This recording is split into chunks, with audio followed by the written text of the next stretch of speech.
तव करकमलस्थां स्फाटिकीमक्षमालां नखकिरणविभिन्नां दाडिनी बीजबुद्ध्या प्रतिपलमनुकर्षन् येन कीरो निषिद्धः स भवतु मम भूत्यै वाणिते मन्दहासः।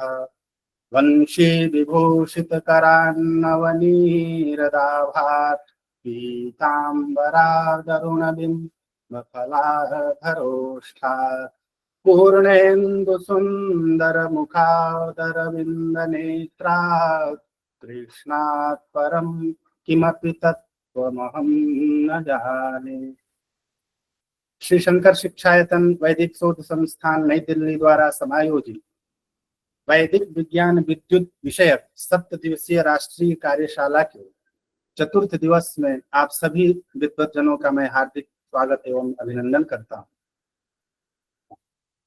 जैसे कि आप सब विगत 3 दिनों से महामहोपाध्याय विद्यावाचस्पति पंडित मधुसूदन ओझा प्रणीत विज्ञान विद्युत ग्रंथ पर प्रवहमान इस कार्यशाला में सहभागिता कर रहे हैं और गत 3 दिनों में हमने विज्ञान विद्युत के जो चतुष्पाद ब्रह्म से प्रारंभ हुआ यह विज्ञान विद्युत ग्रंथ, उसमें पुरुष को लेकर के विगत 2 दिनों से चर्चा चल रही है, जिसमें हमने क्षर पुरुष, अक्षर पुरुष और अव्यय पुरुष के स्वरूप पर अभी तक हमने विचार किया है। कल की कार्यशाला जो तृतीय दिवस की थी उसमें हमने अव्यय पुरुष की निरुक्ति, उसके स्वरूप और उसकी 5 कलाओं पर चर्चा हमने कल के जो विषय विशेषज्ञ विद्वान थे उन्होंने किया था। और आज का जो विषय है प्रसंगोपात, आज पुनः अक्षर ब्रह्म की जो 5 कलाएं हैं, ब्रह्मा, विष्णु, इंद्र, सोम और अग्नि, जिसका कि 5 मंडलों से संबंध है। ब्रह्मा का स्वयंभू मंडल से, विष्णु का परमेष्ठी मंडल से, इंद्र का सूर्य मंडल से, सोम का चंद्रमा से और अग्नि का पृथ्वी से संबंध है। और इनका जो स्वरूप है, ब्रह्मा को प्राणमय कहा गया है, जैसा कि कल के जो द्वितीय वक्ता थे इसका स्वरूप उन्होंने प्रतिपादित किया था। प्राणमय जो ब्रह्मा है जिसको स्वयंभू कहा गया है। तो आज हम लोग जो आपो में परमेष्ठी विष्णु है उसके बारे में, जो वांग में इंद्र है, अन्न में सोम है और अन्नाद में जो अग्नि है, इनके स्वरूप पर आज की जो चर्चा है, आज का जो विषय है, इस पर हम आज के जो हमारे निवेदन को स्वीकार करके समुपस्थित जो विषय के विशेषज्ञ विद्वान उपस्थित है, उसमें सर्वप्रथम मैं इलाहाबाद विश्वविद्यालय प्रयागराज के संस्कृत विभाग के आचार्य परमादरणीय प्रोफेसर प्रयाग नारायण मिश्र सर का मैं हार्दिक स्वागत एवं अभिनंदन करता हूँ। आप हमारे निवेदन को स्वीकार कर यहाँ से उपस्थित हैं और आप प्रायः प्रथम बार संभवतः हमारे शंकर शिक्षायतन के कार्यक्रम में उपस्थित हो रहे हैं, तो मैं अपने संस्थान की ओर से आपका हार्दिक स्वागत एवं अभिनंदन कर रहा हूँ। आज के जो द्वितीय विषय विशेषज्ञ के रूप में उपस्थित हैं कामेश्वर सिंह दरभंगा संस्कृत विश्वविद्यालय के व्याकरण विभाग के सहायक आचार्य आदरणीय डॉक्टर यदुवीर स्वरूप शास्त्री जी हैं। आपका व्याख्यान हम पहले भी सुन चुके हैं।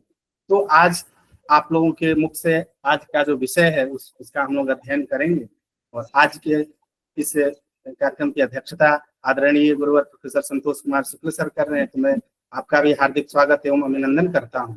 और आज इस पटल पर जो भी इस कार्यशाला में जो पिछले 3 दिनों से हमारे साथ सहभागिता कर रहे हैं, आप सभी विद्वद्गणों का, आप सभी शोधार्थियों का मैं हार्दिक स्वागत एवं अभिनंदन करते हुए, समय सीमित होता है, निर्धारित समय में हमें कार्यक्रम संपन्न करने होते हैं, इसके लिए मैं सर्वप्रथम आज के जो प्रथम विषय विशेषज्ञ के रूप में हमारे निवेदन को स्वीकार कर वेद के मर्मज्ञ विद्वान परमादरणीय प्रोफेसर प्रयाग नारायण मिश्र सर उपस्थित है, तो मैं आदरणीय सर से प्रार्थना करता हूँ कि आज के निर्धारित विषय पर आप हम सबका ज्ञानवर्धन करें। आदरणीय प्रयाग सर। नमस्कार। इस आभासीय पटल पर जुड़े हुए विशेष करके हमारे परम विद्वत आचार्य प्रवर प्रोफेसर संतोष कुमार शुक्ल जी की अध्यक्षता में ये जो वैदिक शोध संस्थान विगत कई वर्षों से लब्ध प्रतिष्ठित स्वरूप में संपूर्ण विश्व में अपनी यशोगाथा का डिंडिम घोष कर रहा है। बहुत दिन पहले एक बार किसी अवसर पर एक छोटे से व्याख्यान के लिए मैं इसमें आमंत्रित किया गया था, मुझे याद आ रहा है, और उसमें हमने कुछ अपनी बात रखने का अवसर मुझे मिला था। तो सबसे पहले तो इस आयोजन के जितने भी मुख्य पुरोधा आचार्य हैं और जो भी इस आभासी पटल पर जुड़े हुए हैं, उन सभी को मैं सादर प्रणाम, अपना अभिवादन और वंदन समर्पित करता हूं। और चूंकि हमारी परंपरा है कि मंगलादीनि मंगल मध्यानि मंगलांतानि व शास्त्राणि प्रथन्ते, यद्यपि समय बहुत कम है, क्योंकि आधे घंटे का समय हम लोगों के लिए निर्धारित है, जैसा कि सूचित किया गया था, फिर भी अपनी इस परंपरा को प्रणाम करते हुए हम अपनी बात को प्रारंभ कर रहे हैं। यम ब्रह्मा वरुणेन्द्र रुद्र मरुतः स्तुवन्ति दिव्यैस्तवै वेदै सांग पदक्रमोपनिषदैर् गायन्ति यं सामगा ध्यानावस्थित तद्गतां मनसा पश्यन्ति यं योगिनो यस्यान्तं न विदुः सुरासुर गणा देवाय तस्मै नमः। अज्ञानतिमिरान्धस्य ज्ञानाञ्जनशलाकया चक्षुरुन्मीलितं येन तस्मै श्री गुरवे नमः। गुरुतत्त्वञ्च धीमहि। शरदिन्दु सुंदर रुचिश्चेतसि सा मे गिरां देवी अपहृत्य तमः संततम् अर्थान् अखिलान् प्रकाशयतु। आदौ सरस्वतीं नत्वा विद्या बुद्धि प्रदायिनीं नौमि मंचस्थवर्याणां ज्ञानस्रोत पदाम्बुजं नमः। सभायै सभापतिभ्यश्च नमो नमः। बहुत ही सौभाग्य का विषय है और हमारे लिए विशेष करके गौरव का विषय है। प्रोफेसर संतोष शुक्ल जी मुझे दिख रहे हैं, मैं सादर प्रणाम अपना समर्पित कर रहा हूं आपको कि आपने इस महत् सारस्वत यज्ञ में अपने ज्ञान की एक आहुति समर्पित करने के लिए हमें अवसर दिया। यद्यपि मैं प्रारंभ में ये बता देना चाहता हूं कि मैंने अपनी स्वीकृति तो दे दी, परंतु उसके बाद मुझे लगा कि मैं इस मंच का बिल्कुल अधिकारी नहीं हूं, क्योंकि यह मंच, यह जो विषय है परमादरणीय मधुसूदन ओझा जी का, ये जो मौलिक चिंतन है, ये जो ज्ञान गंगा की सरणी उन्होंने प्रवाहित की है, इसका हमें इसकी विशेषज्ञता तो बड़ी दूर की बात है, मुझे इसका बहुत अधिक ज्ञान भी नहीं है। और मैंने कहा था कि मैं इस विषय का अधिकारी नहीं हूं, हम कैसे इस विषय का प्रवर्तन कर सकेंगे, परंतु आपने अपना विश्वास समर्पित किया, तो एक सामान्य विद्यार्थी के रूप में मैं बहुत ही भयभीत मुद्रा में आप लोगों के सामने कुछ बात रखना चाहता हूं। मैं मौलिक रूप से वेद का विद्यार्थी हूं, क्योंकि ये जो विषय है वो वेद सम्मत होते हुए भी गंभीर दार्शनिक और वैज्ञानिक चिंतन से ओतप्रोत है, और दर्शन से मैं थोड़ा बड़ा भयभीत रहता हूं। मेरा कोई अभिनिवेश नहीं है, यद्यपि प्रोफेसर अशोक कुमार कालिया जी का विद्यार्थी होने के कारण वो बड़े परम दार्शनिक थे, तो थोड़ा बहुत उनका आशीर्वाद भले मिल गया हो, बाकी दर्शन से हमारा दूर दूर तक बहुत अधिक संबंध नहीं है। यह जो विषय आज का निश्चित किया गया है, उसमें आपके द्वारा ही जो मुझे सामग्री उपलब्ध कराई गई, क्योंकि मैं इस ग्रंथ के नाम से तो परिचित हूं, लेकिन मैंने इसका विशेष अध्ययन नहीं किया। तो एक अध्यापक होने के नाते जैसे हम लोग कोई भी नया विषय दिया जाता है तो उसको थोड़ा बहुत पढ़ करके, स्वाध्याय करके और थोड़ी बहुत तैयारी करके क्लास में चले जाते हैं। मुझे ये भी नहीं पता है कि कौन से विद्वान आचार्य इस पटल पर जुड़े होंगे, तो चलिए ठीक ही है, पता चल जाएगा तो भय हमारा और थोड़ा सा बढ़ेगा, तो अच्छा ही है। जो लोग जुड़े हैं वो एक विद्यार्थी के रूप में, एक सामान्य वक्ता के रूप में हमें सुनेंगे। हमने विचार किया, देखा कि मुख्य रूप से ये जो विषय आज का प्रतिपादित किया गया है वो परमेष्ठी तत्व के विचार को लेकर के है। सामान्य जिज्ञासा हुई हमारे मन में कि भाई ये परमेष्ठी किसके लिए प्रयोग किया गया है और हम क्या समझे इससे।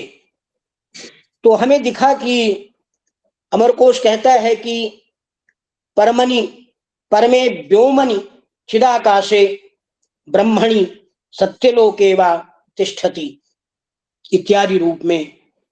तो ऐसा लगा कि ये परम व्योम में, सत्यलोक में जो एक कोई परम सत्ता विद्यमान है, उस परम सत्ता के लिए संभवतः परमेष्ठी पद का प्रयोग किया गया होगा। हम अभी तक जो जानते थे तो हमको तो ऐसा लगता था कि यह जो परमेष्ठिन पद आया हुआ है वो प्रायः प्रजापति के लिए इसका प्रयोग किया जाता है, परंतु हमने जब इसका अध्ययन किया तो हमें एक अभिनव अनुभूति हुई और बड़ी प्रसन्नता भी हुई, क्योंकि इसका जो मूल सूत्र ही है वो दिख रहा है कि आपो मयः परमेष्ठी विष्णु। इसका मतलब यह है कि यहाँ परमेष्ठी कौन है, तो इस सूत्र से लग रहा है कि परमेष्ठी विष्णु है। अब ये परमेष्ठी पद क्या विष्णु का पर्याय है या ये परमेष्ठी पद विष्णु के विशेषण के रूप में प्रयोग किया गया है, यह एक विचारणीय प्रश्न बन जाता है। तो जब इस पर अध्ययन करने के लिए प्रवृत्ति हुई तो हमें दिखाई पड़ा कि हम यौगिक रूप में भी इसका प्रयोग कर सकते हैं, क्योंकि परम पद पर अधिष्ठित ये व्यक्ति का विशेषण है, जिसे परवर्ती वांग्मय में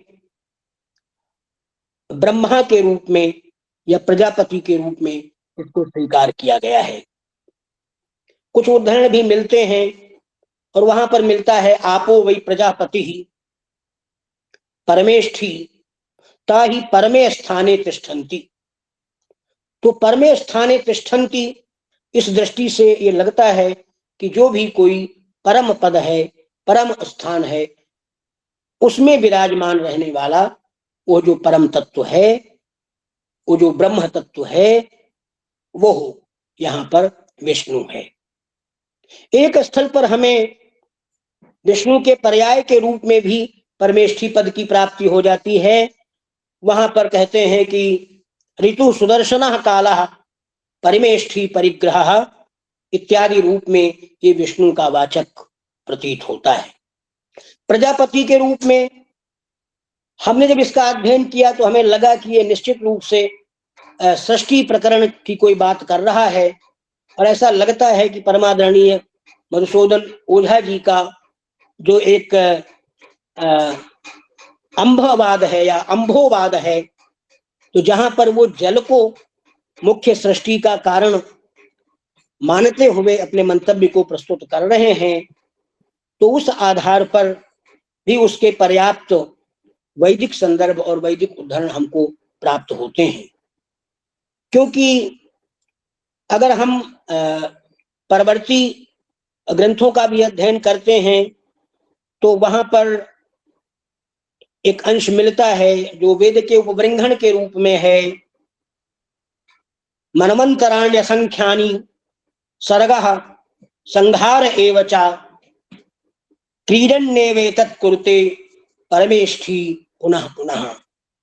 अयम परमेष्ठी सह परमेष्ठी कोस्ति अयम विचारणीयः, परंतु सह परमेष्ठी क्रीडन्नेव क्रीडां कुर्वन्नेव मन्ये अस्य संपूर्णस्यैव ब्रह्मांडस्य विश्वस्य अखिलस्यापि जगतः सर्गः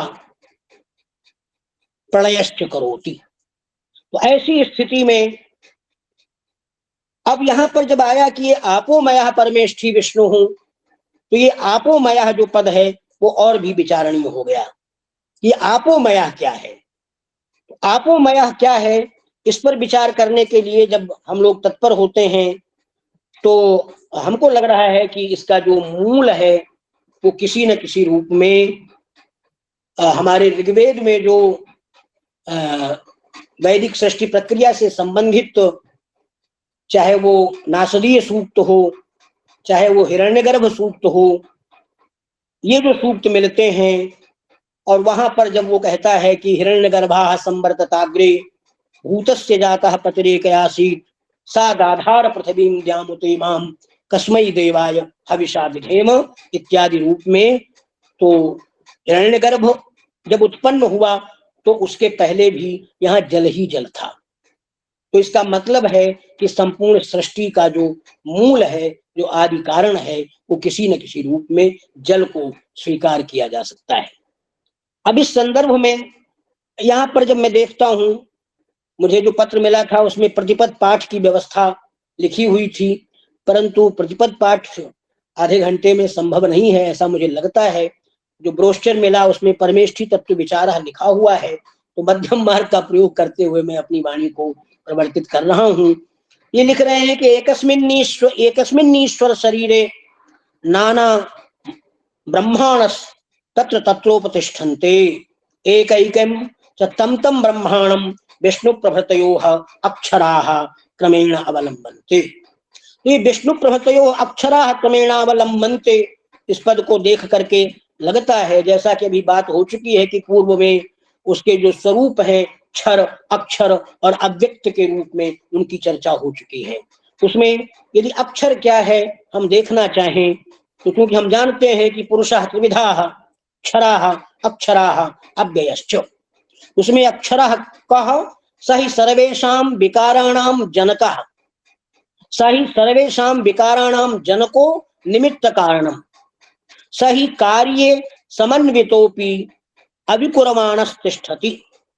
तो ऐसा लग रहा है कि ये जो विष्णु प्रभृतयोः अक्षराः कहा गया, तो ये उसके कारण के रूप में यहाँ पर चित्रित किए गए हैं। और उसके बाद कहता है कि तथा चास्मिन् ईश्वर शरीरे तदैकेक ब्रह्मणा समाराब्धाः पंचाक्षर पुंडरीयाः पुंडीराः बहव्याः वलशाः संबंधन्ते।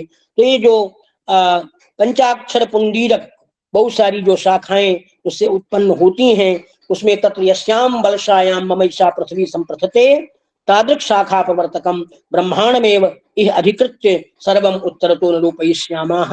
तो उसी मुख्य इसी परमेष्ठी तत्व की ओर संकेत करते हुए यह अपनी बात को आगे प्रस्तुत करने का संकल्प करते हैं, उसकी पृष्ठभूमि का निर्माण करते हैं। इसमें वो कह रहे हैं कि स्वयंभू नामानम तमेतम वांगमयम ब्रह्मांडम परमेष्ठी प्रजापति आपोमयाः परितः परिक्रमते, इसलिए सोस्य परिप्रार्ध देवाः।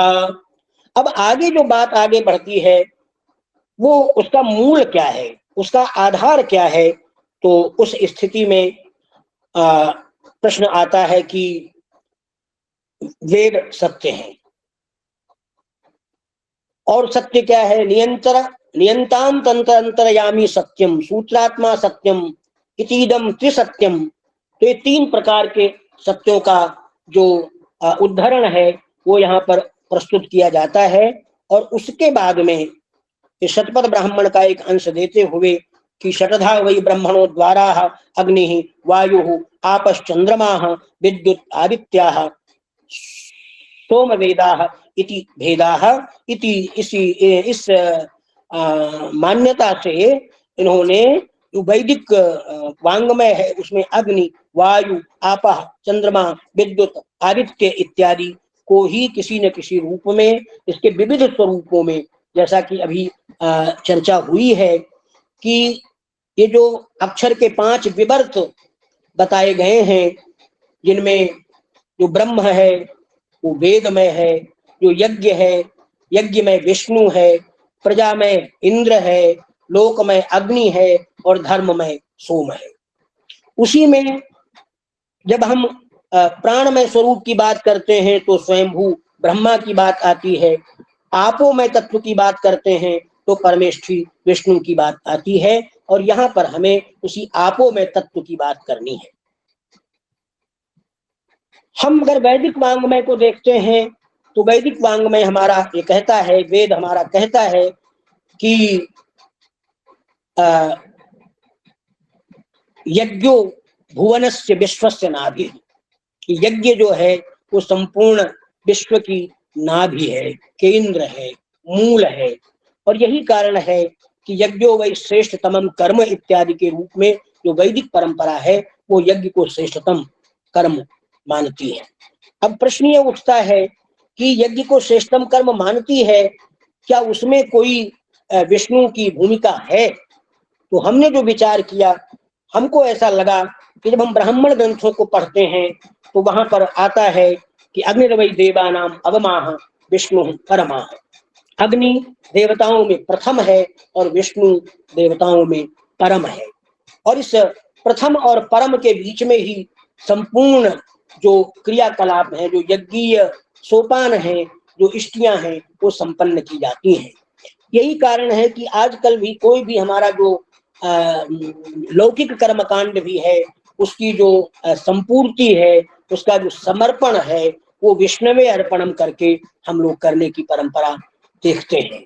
तो फिर निश्चित रूप से ये जो प्रजापति को परमेष्ठी कहने की बात है, तो उसमें हम उसके उस प्रजापति के रूप में हम विष्णु को ग्रहण करेंगे और हम यौगिक अर्थ करेंगे कि प्रजान पाति रक्षति इति प्रजापतिर्भवति। थोड़ा सा अगर हम विस्तार के वांग्मय में जाना चाहें तो विष्णु का क्या वर्चस्व है, विष्णु की क्या व्यापृति है, तो सभी लोग जानते हैं कि ऋग्वैदिक परंपरा में यद्यपि 5-6 सूक्त ही विष्णु के प्राप्त होते हैं, परंतु वहां पर उनका जो व्यापक स्वरूप दिखाया गया है वो विष्णुरी व्याप्तो धातु से ही उसकी निष्पत्ति बताई गई है। तो उनकी जो सर्वव्यापकता है उसका उपबृंहण करते हुए जले विष्णु, स्थले विष्णु, विष्णु पर्वत मस्तके, ज्वाला माला कुले विष्णु, सर्वम विष्णुमयम जगत, सर्वम विष्णुमयम जगत इत्यादि रूप में विष्णु का परिकीर्तन किया गया है। विष्णु के विविध नामों में अभी बात की है कि विष्णु का पर्याय भी परमेष्ठी है। विष्णु का एक स्वरूप हमारे लौकिक प्रचलन में शालग्राम की मूर्ति का पूजन का प्रचलन प्राप्त होता है। तो उस दृष्टि से हमने देखा तो शालग्राम के जो विभाजन किए गए हैं, उनकी जो मूर्तियों के स्वरूप बताए गए हैं, उसमें भी एक मूर्ति का स्वरूप वहां पर परमेष्ठी बताया गया है। परमेष्ठी च शुक्लस्तु पद्म चक्र समन्विता चित्राकृतिस्तथा पृष्ठे सुशिरम चाति पुष्कलम इत्यादि रूप में। तो हमें लग रहा है कि कहीं न कहीं से इसके जो बीज हैं वो निश्चित रूप से हमें वैदिक वांग्मय में, वेद में, वेदोपबृंहण वांग्मय में प्राप्त होते हैं और उनको आधार बना करके ही हमारे परमादरणीय मधुसूदन ओझा जी ने अपनी एक विलक्षण सृष्टि प्रक्रिया का निरूपण करते हुए उन्होंने इस विष्णु को परमेष्ठी के रूप में परम पद पर प्रतिष्ठित सर्वशक्तिमान ईश्वर के रूप में, ब्रह्म के रूप में प्रतिष्ठित करने का प्रयत्न किया है। विष्णु सूक्तों में भी आता है, श्रीमद् भगवत गीता में, जहां पर वो विष्णु के परम पद की बात की जाती है, तो क्योंकि वो परम पद ही है, उससे ऊपर कोई और पद नहीं है, और वहां पर इसी विष्णु के ही प्रतिष्ठित होने की बात की जाती है, जिसके लिए गीता में कृष्ण कहते हैं यत्र गत्वा न निवर्तन्ते तद्धाम परमं मम। तो निश्चित रूप से परम धाम में प्रतिष्ठित जो है, परम धाम का अधिष्ठाता जो है वो परमेष्ठी है, इसमें लेश मात्र भी संदेह नहीं है। और इसी आधार पर दूसरे हमको जो अंश मिलते हैं, यदि हम प्रजापति के रूप में इसकी व्याख्या करना ही चाहें तो एक जगह उदाहरण मिलता है कि तत्सतम परमेष्ठी प्राजापत्यो यज्ञम अपश्यत यद दर्श पूर्णमासौ ताभ्याम अयजत, और उसके बाद में स आपो अभवत, स आपो अभवत, वो आपह को प्राप्त हो गया, जल हो गया, और परमस्माद् वा एतद् स्थानाद् वर्षति यद दिवस तस्मात् परमेष्ठी नाम।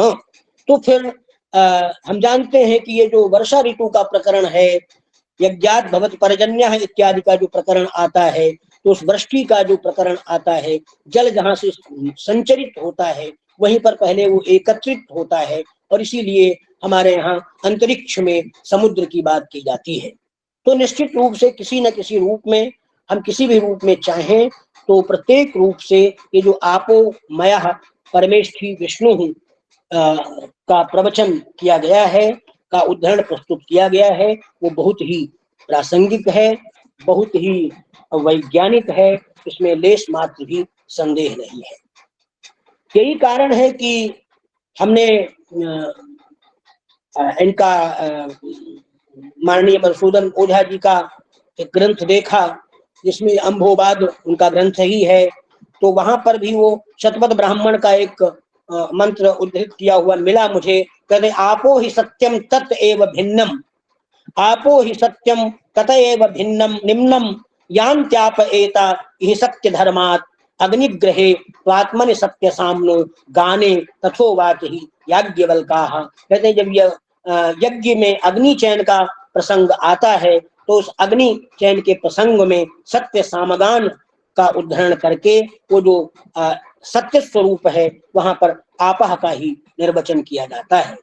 इसी प्रकार जब हम और आगे देखने का प्रयत्न करते हैं, तो अभी ये जो चतुर्धा सृष्टि की बात हो रही है, उसमें जब हम देखते हैं कि ये अंभ, मर, मरीच और श्रद्धा के नाम से ये जो आपह के 4 विभाजन मिलते हैं, उन विभाजनों पर जब हम दृष्टिपात करते हैं तो ऐसा लगता है कि ये उसका मूल कारण हो सकता है। किस तरीके से हो सकता है? क्योंकि एक उदाहरण है इनका कि दिवम परिणाम इति प्रसिद्धम ज्यौश्चांतरिक्षम तभवन मरीचि मरस्तु पृथ्वी समभूत खाद्यो यल्लोकपालाद अभवत तदापाः। अब इसमें अंबाह क्या है? तो इन्होंने जिस तरीके से अपने भाष्य में उल्लिखित करने का प्रयत्न किया है कि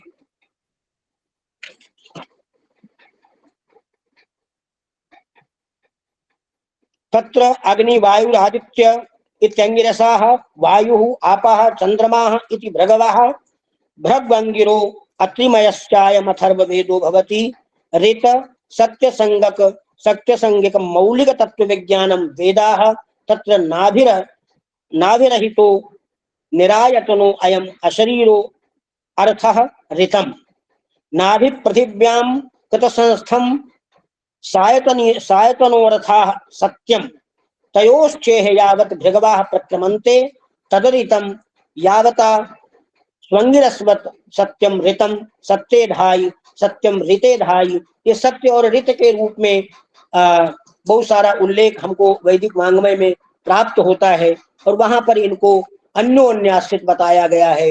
ऋतम एव परमेष्ठी ऋतम नातेति किंचन ऋते समुद्र आहित ऋते भूमिरियम श्रिता इत्यादि तैत्तिरीय ब्राह्मण का उद्धरण है। तो ये ऋत, परमेष्ठी को ही ऋत कहा जा रहा है, परमेष्ठी को ही सत्य कहा जा रहा है, उसे सर्वत्र व्याप्त कहा जा रहा है, चाहे वो समुद्र हो चाहे वो भूमि हो, हर जगह स्थित उसी को बताया जा रहा है। और यही कारण है कि आगे चल करके उसके ये जो विभाजन किए गए हैं, जिसको इन्होंने कहा कि तत्रापाः परमेष्ठी संज्ञाः ताश्च अंभो मरीचिर मरः श्रद्धा इत्येवं चतुर्विधा आपाः। अब कहते हैं सूर्यात ऊर्ध्वम अंबा, सूर्य से ऊपर जो है वो अंब है। तत्र सूर्य करस्थाः मरीचि ही, सूर्य की किरणों में स्थित मरीचि है। पृथ्वी रूपेण परिणममानाः मराः और चंद्र राशि में स्थाः आपाः श्रद्धाः। इसी का बड़ा सुंदर निरूपण मधुसूदन ओझा जी ने किया है अपने श्लोक के माध्यम से। यदूर्धमायाति तदम्भ उक्तम विश्वक्तिरश्चीन गतिर्मरीचि मरः स्वभावाद घनतानुगामी घनेनुसक्ताः कचिचित शुरापः। तो ये उसके जो विविध स्वरूप हैं, उन विविध स्वरूपों का वर्णन करते हुए ये अपनी बात को आगे बढ़ा रहे हैं। और उसी क्रम में, क्योंकि यह जो आनंद ब्रह्ममयी तत्व की बात की जाती है तो वो पृथ्वी को बताया गया, और जो अन्न ब्रह्ममय की बात की गई तो ये चंद्रमा को बताया गया। तो किस प्रकार से चंद्रमा का पृथ्वी से संबंध है, यह किसी से भी अविज्ञात नहीं है। यही कारण है कि जो नैषधकार है वो जब वर्णन करता है तो उस समय किस तरीके से जो पृथ्वी है उस पर विद्यमान जो समुद्र है, उस समुद्र में किस तरीके से पूर्ण चंद्र को देख करके उसकी जो लहरें हैं वो किस तरीके से ऊर्ध्वगामी हो जाती हैं। ऐसा लगता है कि इस पृथ्वी से लेकर के इसमें विद्यमान जो आपा है, जल है, उसका उस चंद्रमा से जो मन का द्योतक है उसके साथ बड़ा ही घनिष्ठ संबंध है। तो ऐसी स्थिति में यही कारण है कि जो परम तत्व है उस परम तत्व के रूप में आगे ये कहते हैं कि आसीद विशेषस्तु चतुर्थ आपस ताभ्योभ्यः एकः पुरुषः पराभूत प्राहुस्तमग्र्यं परमेष्ठि नाम्ना तत्र त्रिलोक्यो बहुधा विशन्ति।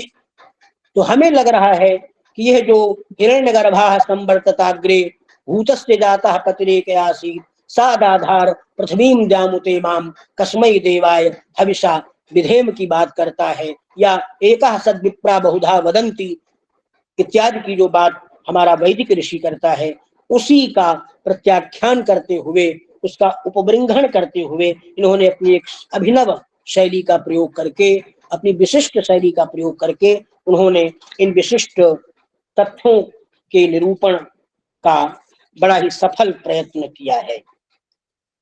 ये सृष्टि के प्रकरण में हम लोग देखते हैं कि ये जो हम लोगों की का जो विचारणीय प्रश्न है वो वहां पर अन्यत्र उन्होंने इसी को लोकपाल के रूप में चित्रित करने का प्रयत्न किया है। क्योंकि तो वहां पर वही जो विशेष तत्व था जिसकी बात अभी मैंने की है, तो उसका बड़ा वर्णन मिलता है और हम हिरण्यगर्भ से उसकी संगति बैठाल सकते हैं। आपो मयो वसो परमेष्ठि नामा प्रजापति षष्टि विधोन्मुखा सन आसम्य देवम सतपश्चते पे संवत्सरे भूत तो हिरण्याण्डम। तो हिरण्यगर्भा संवर्तताग्रि की बात पूर्व होती हुई दिखाई पड़ती है। गर्भाशये यद वदिहांगनानाम श्राम्यन्ति तप्यन्ति इहाप एता हिरण्यमांडम तदुदेति तापात तथा भवत तत्र हिरण्यमांडम इत्यादि के रूप में यह जो वैदिक सृष्टि प्रक्रिया है, उस वैदिक सृष्टि प्रक्रिया का मूल हमको इसमें दिखाई पड़ता है। इसी क्रम को और आगे बढ़ाते हुए जब हम देखते हैं तो ऐसा लगता है कि इनका जो विशेष प्रतिपाद्य है वो निश्चित रूप से जो मौलिक नित्य अमृत स्वरूप अपह तत्व है, जल तत्व है, उसके स्वरूप का वर्णन करते हुए, उसका महिमा मंडन करते हुए, उसकी सर्वव्यापृति का निरूपण करते हुए उसे विष्णु के रूप में प्रतिष्ठित करने का ये प्रयत्न कर रहे हैं। यही कारण है कि ये जिस लौकिक जल की हम लोग बात करते हैं, उस जल का वायु से बड़ा घनिष्ठ संबंध है। और यही कारण है कि आजकल जब वैज्ञानिक अध्ययन करता है तो वो किसी न किसी रूप में H2O की बात करता है, हाइड्रोजन ऑक्सीजन की बात करता है। तो हाइड्रोजन ऑक्सीजन तो वायु ही है।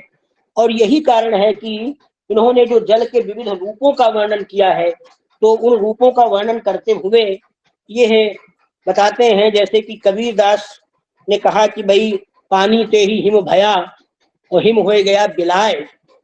तो उस रहस्य का उद्घाटन करते हुए वह निश्चित रूप से इसके द्रव स्वरूप को लेकर के और इसके घन स्वरूप को लेकर के ये अपनी बात बताना चाहते हैं।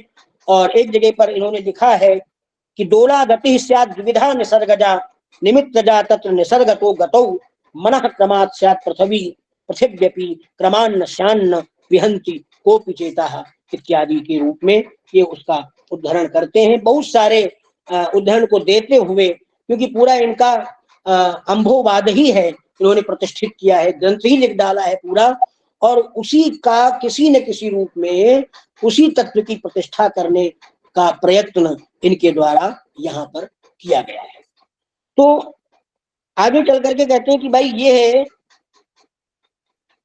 यज्ञ प्रक्रिया से, अभी पीछे जो चर्चा हुई थी, यज्ञ प्रक्रिया से, यज्ञ के माध्यम से जिस जल की उत्पत्ति होती है, तो वो जल किस रूप में यहाँ पर ग्राह्य हो सकता है, तो उसकी चर्चा करते हुए ये उसमें वायु, मातरिश्वा, पवमान और सवित्री के रूप में 4 भेदों के रूप में वायु का निरूपण करते हैं। ये वायु के 4 भेद हैं और अपतत्व के ये जो 4 वायुओं के स्वरूप हैं, जो इस 4 वायुओं के रूप में विकार को प्राप्त होता रहता है, उसी अपतत्व में विकृत न होने वाला अति अल्प मात्रा में नीचे की सतह पर जो विद्यमान कोई तत्व है, उसे वो कहते हैं भृगु नाम दे रहते हैं, और वो भृगु जो है वो शेष रह जाता है, और वही अथर्वा प्राण के रूप में स्वीकार है। ऐसा अथर्व वेद का मंतव्य भी है।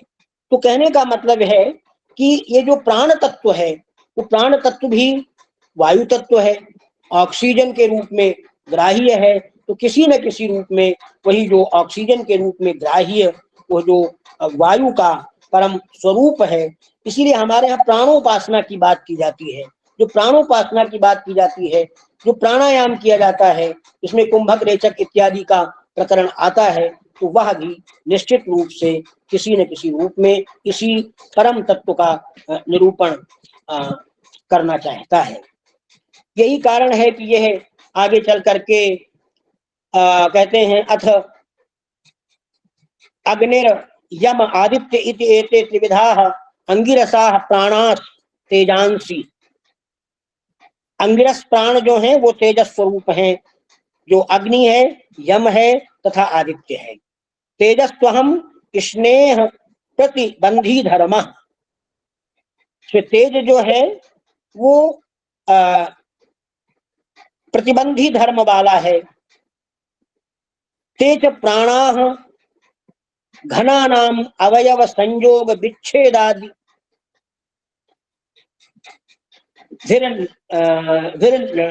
विच्छेदादिभिर लवलम जनयन्ति तत्राग्नि विषकलन हेतु प्राणो योगिके त्वर्थेषु मौलिकानाम याज्ञिक संयोगाः विच्छिन्नति। और यही कारण है कि एक सूर्य सूक्त जब हम पढ़ते हैं तो उसकी अलग अलग व्याख्याएं लोगों ने की हैं। वहां पर सायण ने भी उसकी 2 तरीके से व्याख्याएं की हैं कि तत्सूर्यत्वम तद्देवत्वम तन्महित्वम मध्या करतोर विततम संजभार। तो यहाँ पर इन्होंने इसको प्रस्तुत करके अपने ढंग से एक नई व्याख्या करने का प्रयत्न किया है। वहां पर हम देखते हैं कि सायण ने 2 प्रकार के वर्णन किए कि भाई ये यहाँ पर प्रातः काल का वर्णन है या यहाँ पर सायं काल का वर्णन है कि तत्सूर्य से देवत्वम, यही सूर्य का देवत्व है, तन महित्वम, यही सूर्य का महत्व है, यही उसकी महानता है कि मध्याह करतोर विततम संजभार, कि करतोह मध्यम, कर्ता के मध्य में अपने फैले हुए किरण जाल को वो बटोर लेता है, समेट लेता है। तो ऐसा लगता है कि वहां पर सायंकाल का वर्णन हो रहा है, परंतु व्याख्याकारों ने आक्षेप किया कि भाई सायंकाल का वर्णन नहीं होगा, क्योंकि सूर्य का वर्णन प्रातः काल को लेकर के किया जाता है।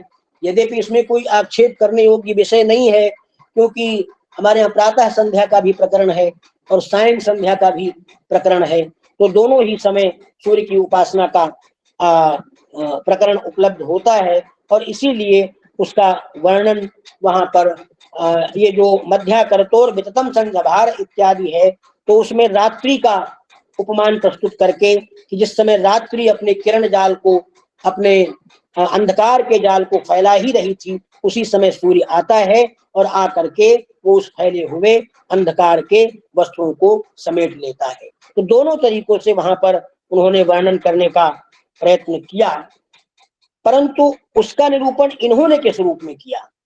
तो इन्होंने कहा कि यह जो सूर्य है वो पिंड पदार्थ के मध्य से सोम को खींच करके उससे स्वरूप में विस्तृत करके प्रकट करता है,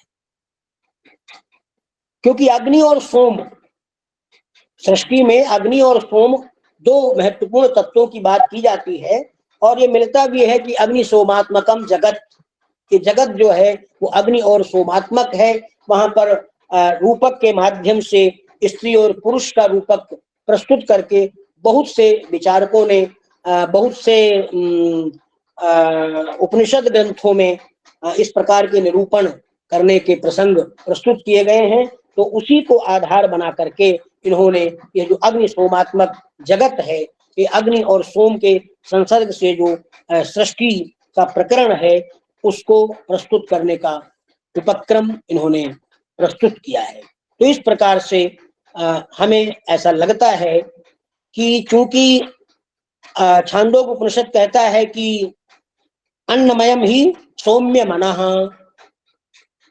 आपोमयाः प्राणस, तेजोमयी वाक् इत्यादि रूप में मिलता है, या आपोमयः प्राणो अन्नमयो ही सौम्यः मनः। तो फिर निश्चित रूप से यह अग्नि और सोम का जो संबंध है वह श्लाघ्य है। और श्री शक्त्या सहितो विष्णु सदा पाति जगत त्रयम, इस उद्धरण के साथ में श्री शक्त्या सहितो विष्णु सदा पाति जगत त्रयम भूशक्त्या सृजते ब्रह्मा नील शक्त्या शिवोस्ति ही सर्वेषु चैव जीवेषु परमात्मा विराजते।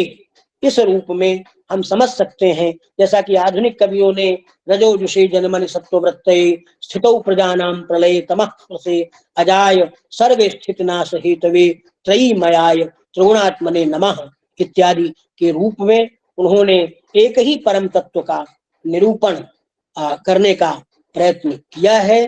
तो निश्चित रूप से जब ये द्रव रूप से घन रूप को प्राप्त होता है और घन स्वरूप से द्रवत्व को प्राप्त हो जाता है, तो ऐसा लगता है कि यह सृष्टि और श्रृंगार का जो उपक्रम है, सृष्टि और लय का जो उपक्रम है, उसका निरूपण कर रहे हैं।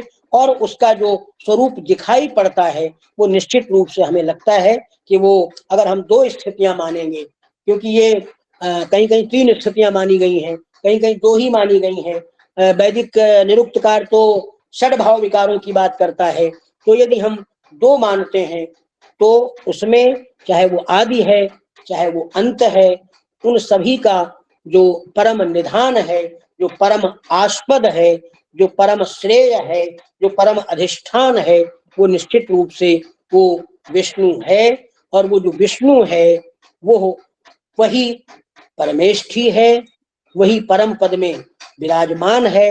और उसके आपोमयः कहने का जो तात्पर्य है वो हो उसके द्रव स्वरूप की मौलिकता का निरूपण करना चाहता है। क्योंकि यहाँ पर भी हम देखते हैं ये जो मौलिक सृष्टि, ये जो भौतिक सृष्टि हो रही है, ये जो सांसारिक सृष्टि हो रही है, ये जो हमारा आपका सर्जन हो रहा है, वह भी वीर्य और रजः के मिश्रण से हो रहा है। तो ये वीर्य और रज, ये भी दोनों द्रव स्वरूप होते हैं। तो फिर जब मूल कारण उसका द्रव स्वरूप में दिखाई पड़ रहा है और सृष्टि का जो मूल कारण है वो यदि ब्रह्म है, वो यदि परमेष्ठी विष्णु है, तो वो अगर हमें द्रव के स्वरूप में दिखाई पड़ रहा है तो फिर हम आपोमयः परमेष्ठी विष्णु कह करके, और जिस रूप में माननीय मधुसूदन ओझा जी ने इसकी सिद्धि करने का प्रयत्न किया है, वो बहुत ही श्लाघ्य है, बड़ा ही वैज्ञानिक है, बड़ा ही मार्मिक है। इसमें बहुत सारे दार्शनिक सिद्धांत निहित हैं और हमें लगता है कि इस पे यदि 2-4 दिनों का भी व्याख्यान दार्शनिक लोग करेंगे तो भी समय कम होगा। मैं दार्शनिक बिल्कुल नहीं हूँ, मैं बिल्कुल सामान्य विद्यार्थी हूँ और इसको पढ़ते समय आधी चीजें तो पहले ही मेरे ऊपर से निकल गई, परंतु अब मैं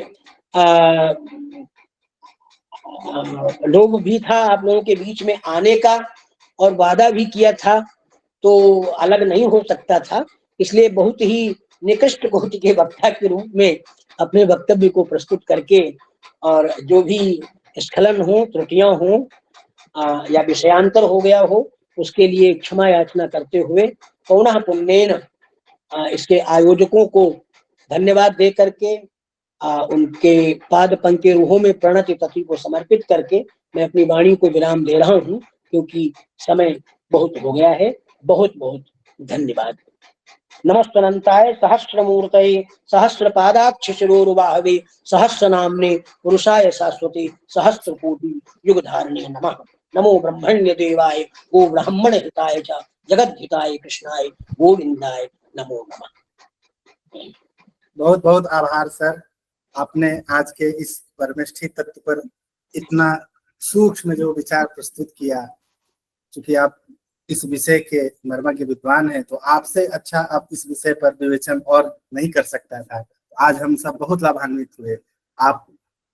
आपका यह व्यक्तित्व है कि आप अपने को इतने सरल प्रस्तुत कर रहे हैं और आज बहुत सारे इसमें शोधार्थी जुड़े हुए हैं। आपकी जो शैली है वह सबको प्रभावित की होगी, ऐसा मुझे विश्वास है। तो आपने श्री शंकर शिक्षायतन के निवेदन को स्वीकार किया और आज के इस तत्व का उपाख्यान किया, इसके लिए हम आपके बहुत आभारी हैं। मैं श्री शंकर शिक्षायतन की ओर से आपके प्रति बहुत बहुत धन्यवाद। मैंने तो सोचा था कि शास्त्री जी पहले बोलेंगे तो मैं कुछ और सीख लूंगा उतनी देर में, परंतु चलिए ये जो भी हो पाया वो मैंने प्रस्तुत किया है। आपको बहुत बहुत धन्यवाद। अब मैं जुड़ा रहूंगा और लाभान्वित हूंगा आप लोगों के वक्तव्य से। और शुक्ला जी को फिर से मैं प्रणाम करता हूँ और जो इसके संयोजक हैं। मुझसे बात किसने की थी, मैं एक बार जी सर, प्रणाम सर, प्रणाम सर, प्रणाम। अच्छा अच्छा, नमस्कार नमस्कार आपको। प्रणाम सर, प्रणाम धन्यवाद। सर। आपसे संपर्क आदरणीय विमल जी अभी। प्रणाम सर, मैं ही आपसे संपर्क किया अच्छा था। चलिए, वो मैंने नाम पूछा था लेकिन मैंने आपके शिक्षायतन के नाम से ही सेव कर लिया था, दोबारा नहीं पूछा क्योंकि वो थोड़ा सा उचित नहीं लग रहा था। जी जी, बहुत और मैं आपके उससे जुड़ा हुआ हूँ बहुत दिनों से। धन्यवाद। बहुत बहुत आभार सर। आशा है कि आगे भी आप ऐसे ही मार्गदर्शन करते रहेंगे। अब मैं आज के द्वितीय विषय विशेषज्ञ के रूप में हमारे बीच उपस्थित कामेश्वर सिंह दरभंगा संस्कृत विश्वविद्यालय के व्याकरण विभाग के आचार्य आदरणीय डॉक्टर यदुवीर स्वरूप शास्त्री जी उपस्थित हैं। आप व्याकरण हैं और आपको हम पहले भी सुन चुके हैं इस पटल पर भी। तो मैं आपसे निवेदन करता हूं कि आज के जो निर्धारित विषय है उस विषय पर हम सबका मार्गदर्शन करें। आदरणीय यदुवीर स्वरूप शास्त्री जी। मम वाचमिमां प्रसुप्तां संजीवयत्यखिल शक्तिधर स्वधाम्ना अन्याश्च हस्तचरणश्रवणत्वगादीन् प्राणान्नमो भगवते पुरुषाय तुभ्यम्।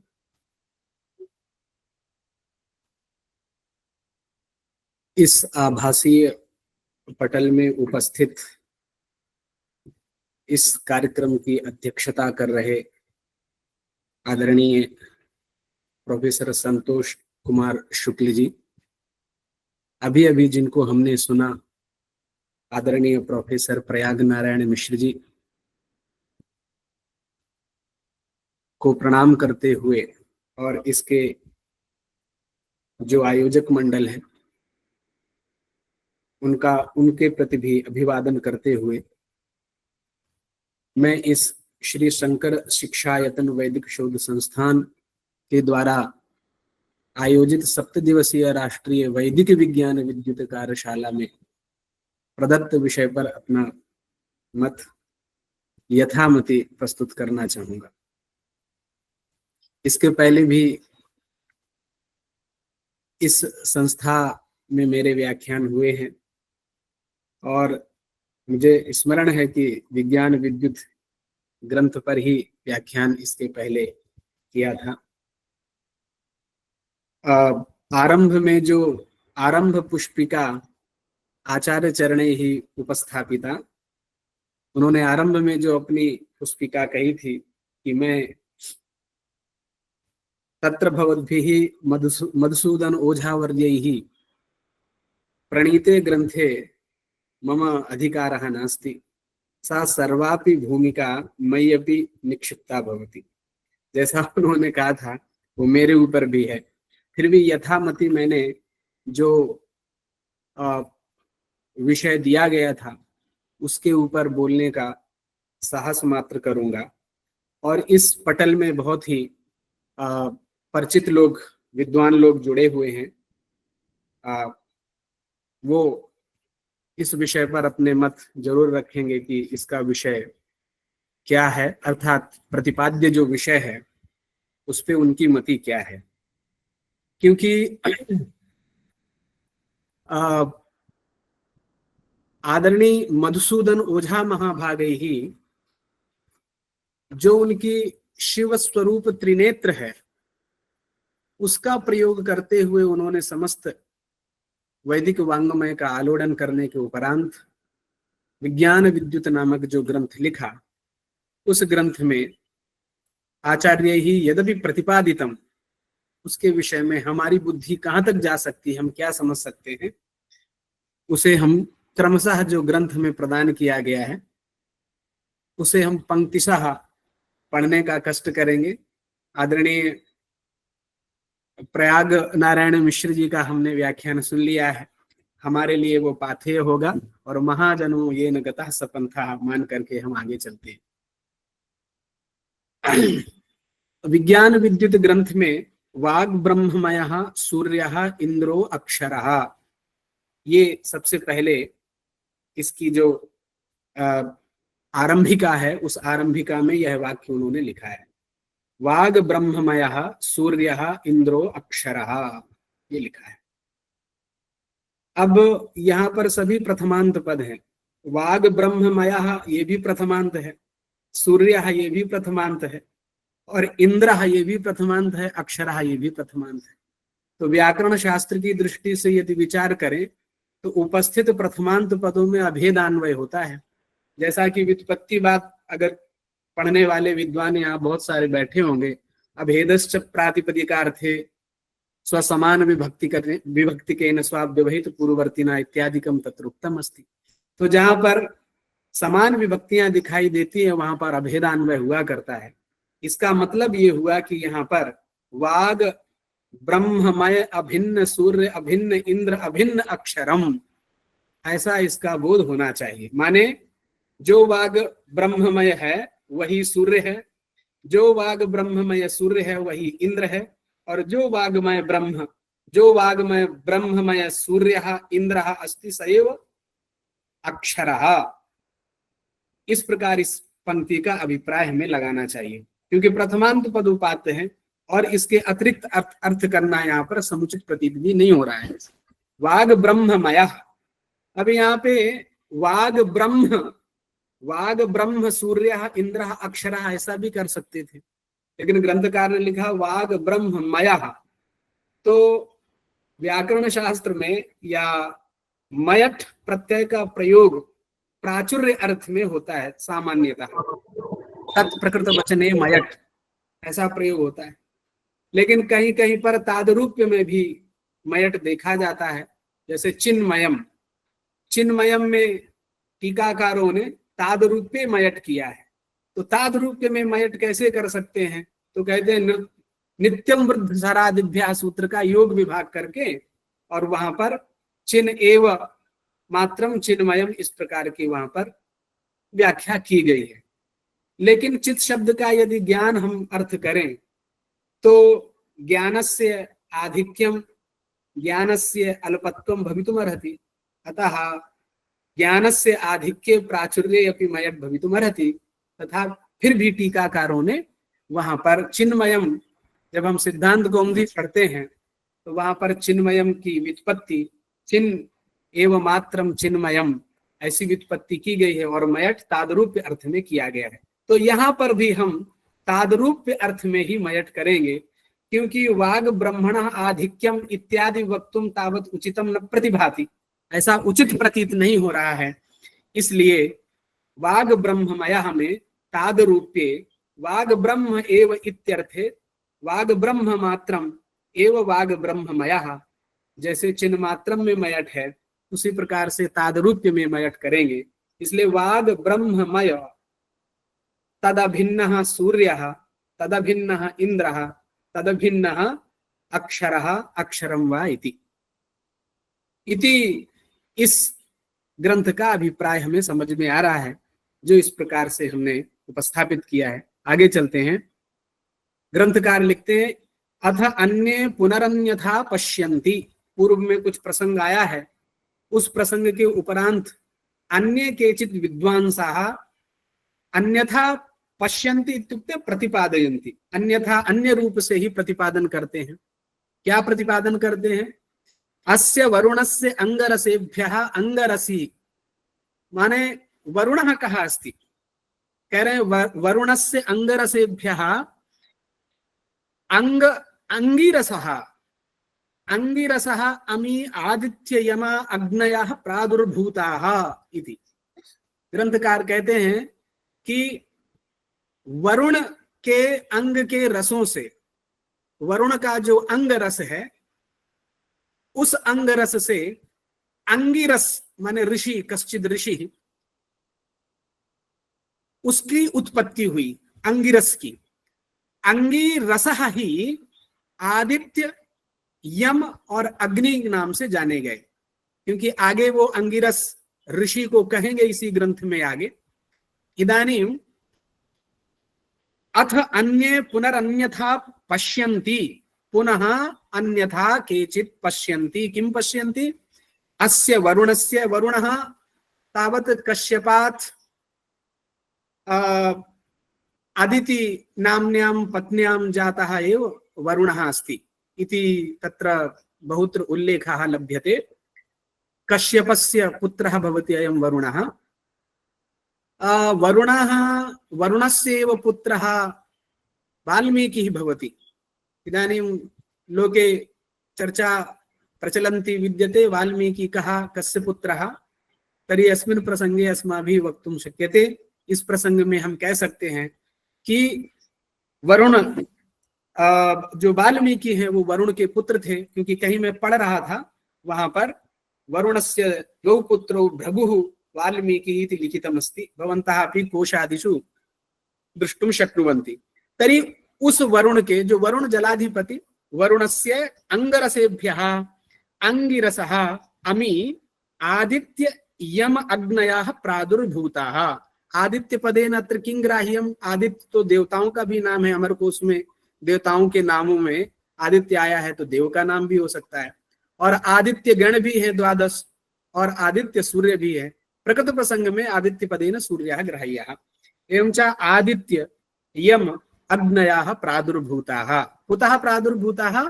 तर्हि वरुणस्य अंगरसेभ्यः एते प्रादुर्भूताः इत्यतः, अतः एतस्मादेव कारणात् आदित्यः वरुणं परितः परिक्रामति।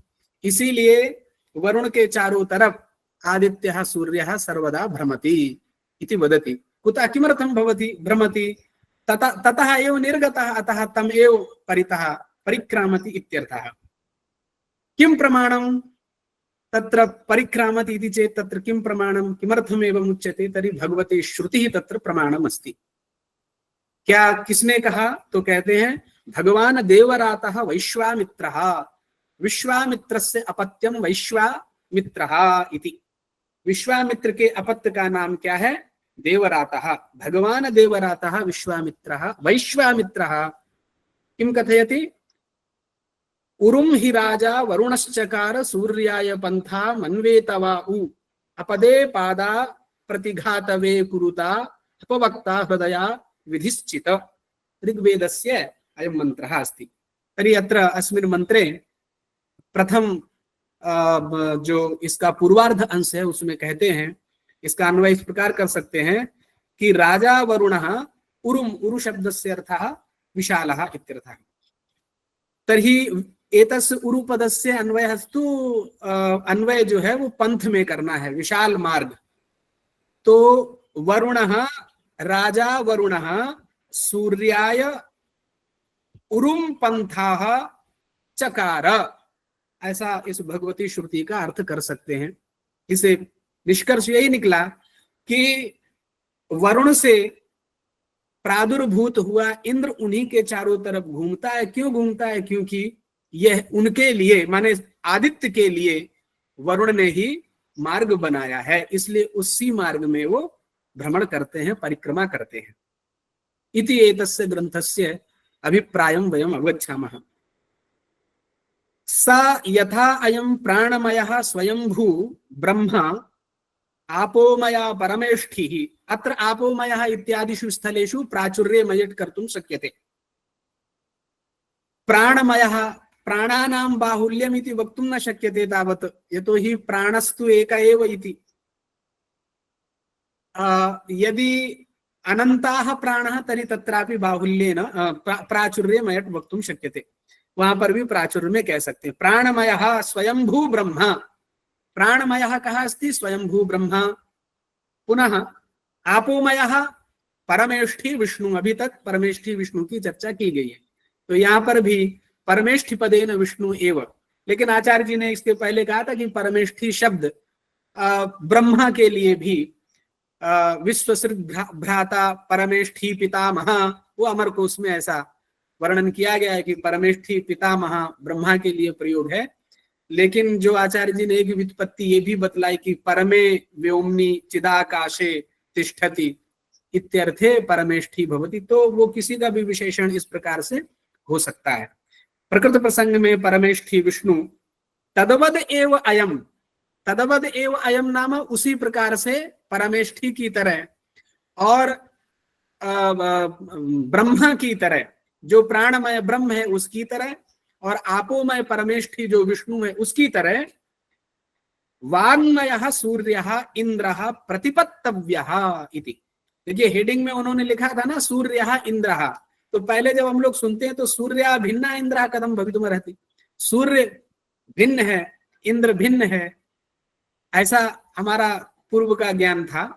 लेकिन यहाँ पर सूर्य और ब्रह्म में अभेद का प्रतिपादन किया गया है, और उसके व्याख्या करते हुए आगे कहते हैं कि तदवद एव अयम सूर्यः वाङ्मयः, वाङ्मयः पूर्व में उक्तम अस्ति, वाग् ब्रह्ममयः सूर्यः, तर्हि वाङ्मयः सूर्यः इंद्रः प्रतिपत्तव्यः, सूर्यः यः अस्ति सः इंद्रः प्रतिपत्तव्यः, प्रतिपत्ति नाम निश्चयः, व्याख्यानतो विशेष प्रतिपत्तिः, तत्र परिभाषायां प्रतिपत्तिः नाम निश्चयः। तर्हि प्रतिपत्तव्यं निश्चेतव्यम इत्यर्थः। कथम किम निश्चेतव्यम? तो कहते हैं सूर्यः इंद्रः प्रतिपत्तव्यः, सूर्यः एव इंद्रः, सूर्य भिन्ना इंद्रः प्रतिपत्तव्यम निश्चेतव्यम। स एष सूर्योऽपि स्वयंभू परमेष्ठिवत् त्रिधातुर्भवति। त्रिधातु पदेन अत्र किं ग्राह्यम्? दृष्टांत दे रहे हैं कि जिस प्रकार से परमेष्ठी त्रिधातु है, जिस प्रकार से प्राणमय ब्रह्म त्रिधातु है, उसी प्रकार से यह सूर्य भी त्रिधातुर्भवति। अब वो परमेष्ठी विष्णु की कौन सी तीन धातुएं हैं और ब्रह्मा की कौन सी तीन धातुएं हैं, उनका तो उल्लेख यहाँ पर नहीं है, लेकिन त्रिधातु शब्द की व्युत्पत्ति भिन्न भिन्न प्रकार से की जा सकती है। कहीं पर मैं पढ़ रहा था तो त्रिधातु शब्द की व्युत्पत्ति लिखे त्रीन धर्म अर्थ कामान धारयति इति त्रिधातु, इस प्रकार की व्युत्पत्ति भी कहीं पर देखी गई है। लेकिन ऐसी व्युत्पत्ति यहाँ पर मुझे लगता है कि नहीं है, कुछ भिन्न प्रकार की पारिभाषिक ही यहाँ पर त्रिधातु पद से व्युत्पत्ति लेनी होगी, क्योंकि आगे चल करके जो इनके तीन धातु गिनाएंगे सूर्य के, वो कहेंगे कि ज्योति है और गौ है और आयु, ये तीन धातुएं सूर्य की आगे गिनाने वाले हैं।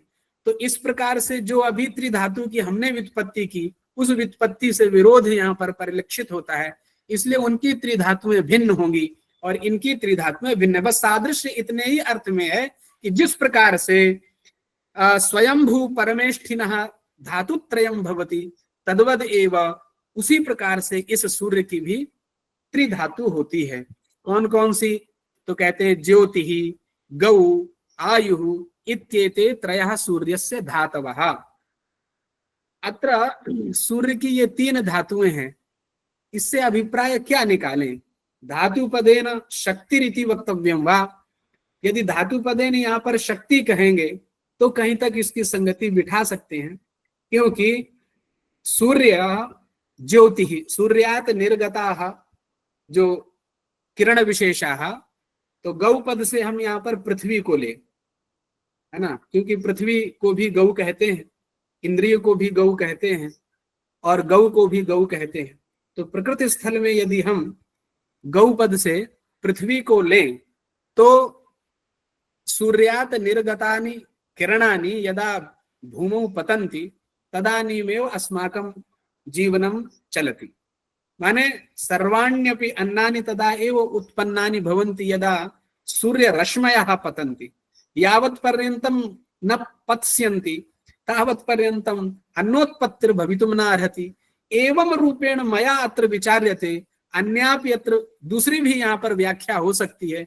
मेरे मत से तो यहाँ पर यही समझ में आ रही है कि ये जो तीन धातुएं, तीन शक्तियां सूर्य की हैं, वो इसी प्रकार से हो सकती है कि वो ज्योति भूमि में पड़ती है और भूमि में पड़ने के कारण जो अन्न पैदा होता है उसी से हमारी सबकी आयु बढ़ती है या जीवन चलता है। इस प्रकार से ये तीन शक्तियां या तीन धातु सूर्यस्य अस्ति।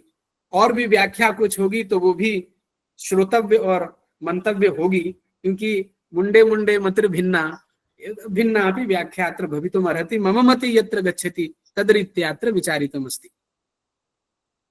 एषः सूर्यः प्रथमा द्यौ परमेष्ठी द्वितीया स्वयंभुस्तृतीया इति इदानीम् उच्यते। अब यहाँ पर तीन लोकों की बात शुरू कर रहे हैं कि जो सूर्य लोक है, एषः सूर्यः प्रथमा द्यौ, द्यौ पदेन आकाशः इत्यपि उच्यते और द्यौ पदेन स्वर्गः इत्यपि उच्यते। स्वरव्ययम् इत्यादि जो अमरकोश की प्रथम कारिका आरंभ होती है, उसी में द्यौ दिवौ द्वै स्त्रियां त्रिविष्टम करके जो पंक्ति आई है, वहां पर द्यौ पदेन तो स्वर्गः उच्यते, किंतु आकाश के अर्थ में भी द्यौ का प्रयोग है। तो यहाँ पर स्वर्गलोकः इति यदि स्वीकुर्मश्चेत् न मन्येऽहं काचिद् विप्रतिपत्तिः स्यात्। एषः सूर्यः प्रथमः द्यौलोकः। सूर्यस्य, सूर्यः माने यह सूर्य प्रथम द्युलोक है और दूसरा जो परमेष्ठी लोक है, परमेष्ठी नामकः विष्णुलोकः वक्तुं शक्यते, क्योंकि परमेष्ठी का भी तो हमने विष्णु अर्थ किया है।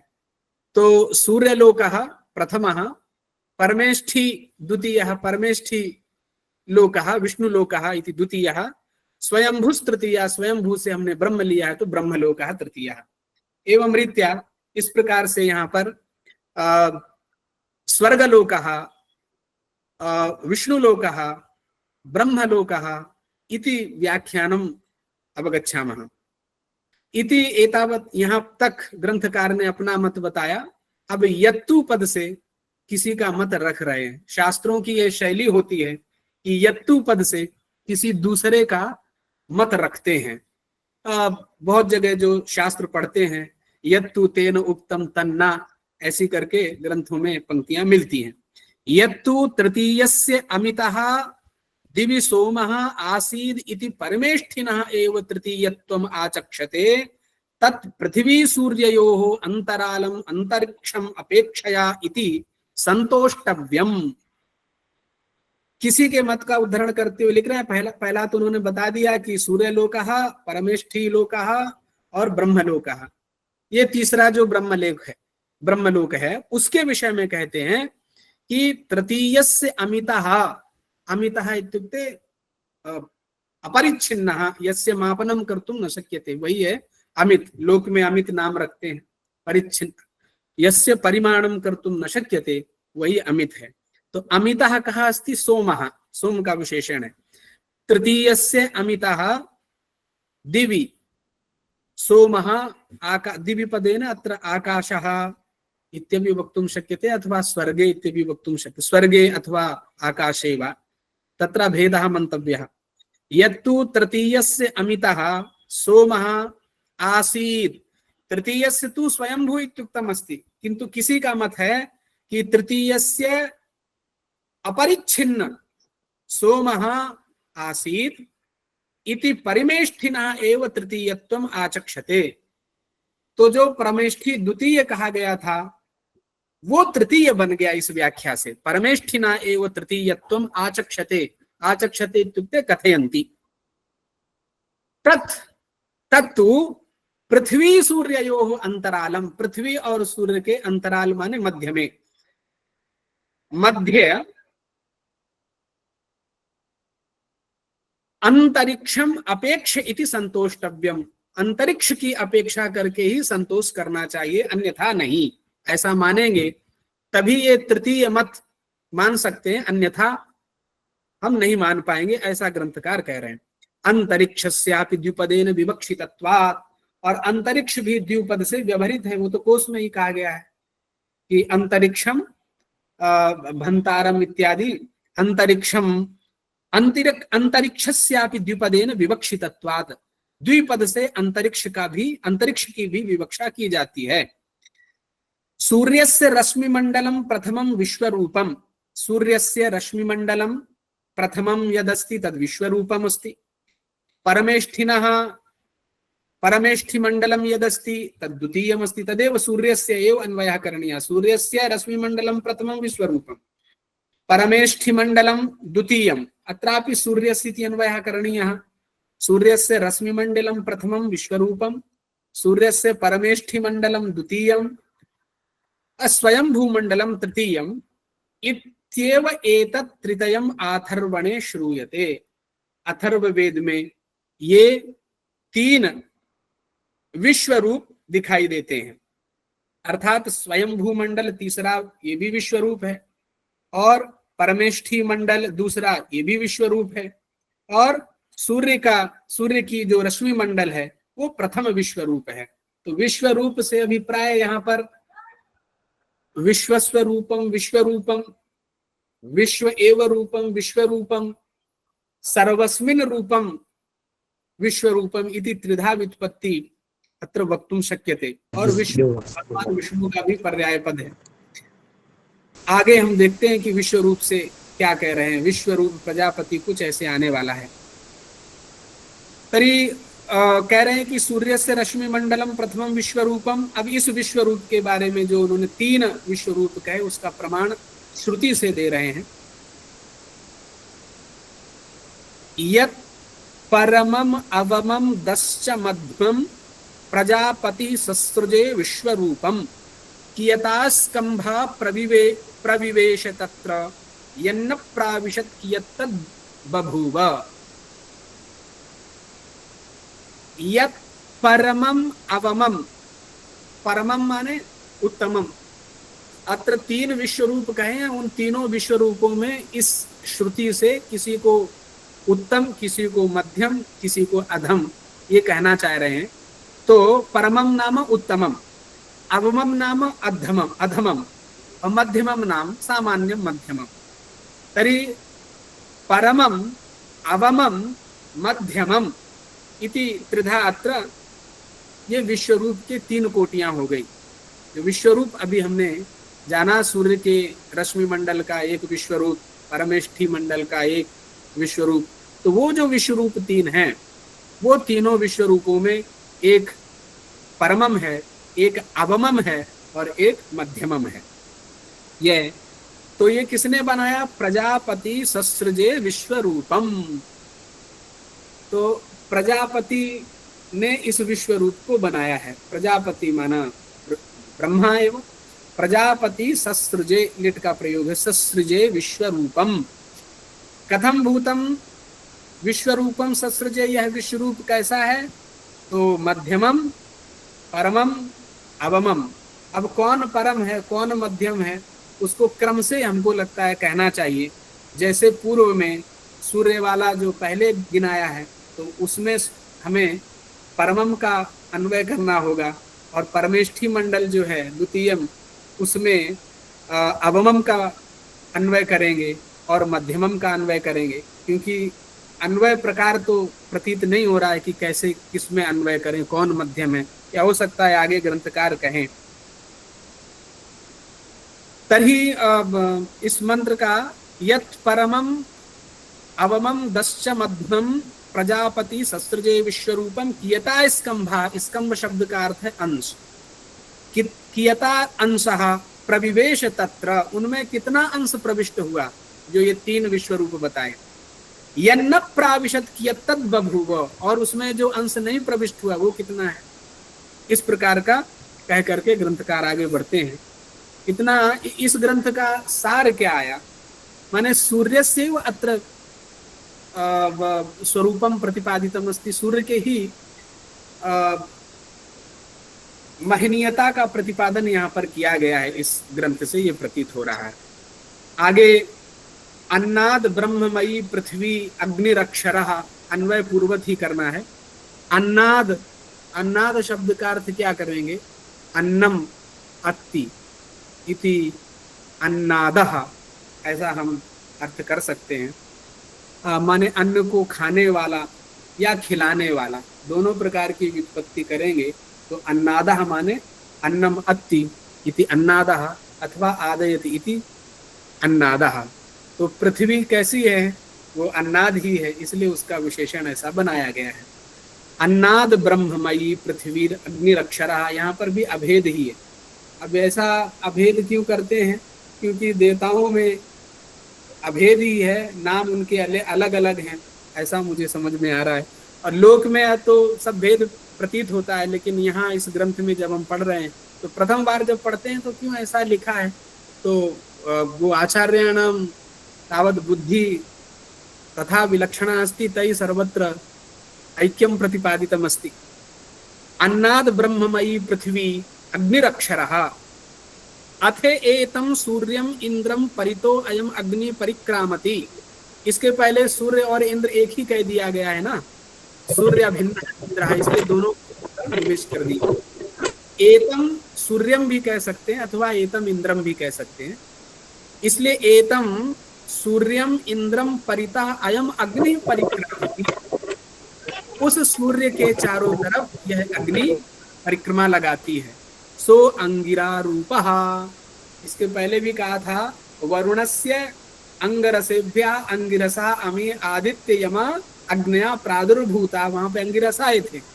सा अंगिरसा अंगिरा रूपः, वह जो है अंगिरा रूप है। कौन, माने यह जो अग्नि है वो अंगिरा रूप है। प्रमाण दे रहे हैं, त्वम अग्ने अंगिरा प्रथम ऋषि इति श्रुते, श्रुति श्रुते है, मिसप्रिंट है, चलिए कोई। अग्निर्यम आदित्य इत्येतानि त्रीणि अंगिरसः रूपाणि, ठीक है। अंगिरस के ये 3 रूप हैं।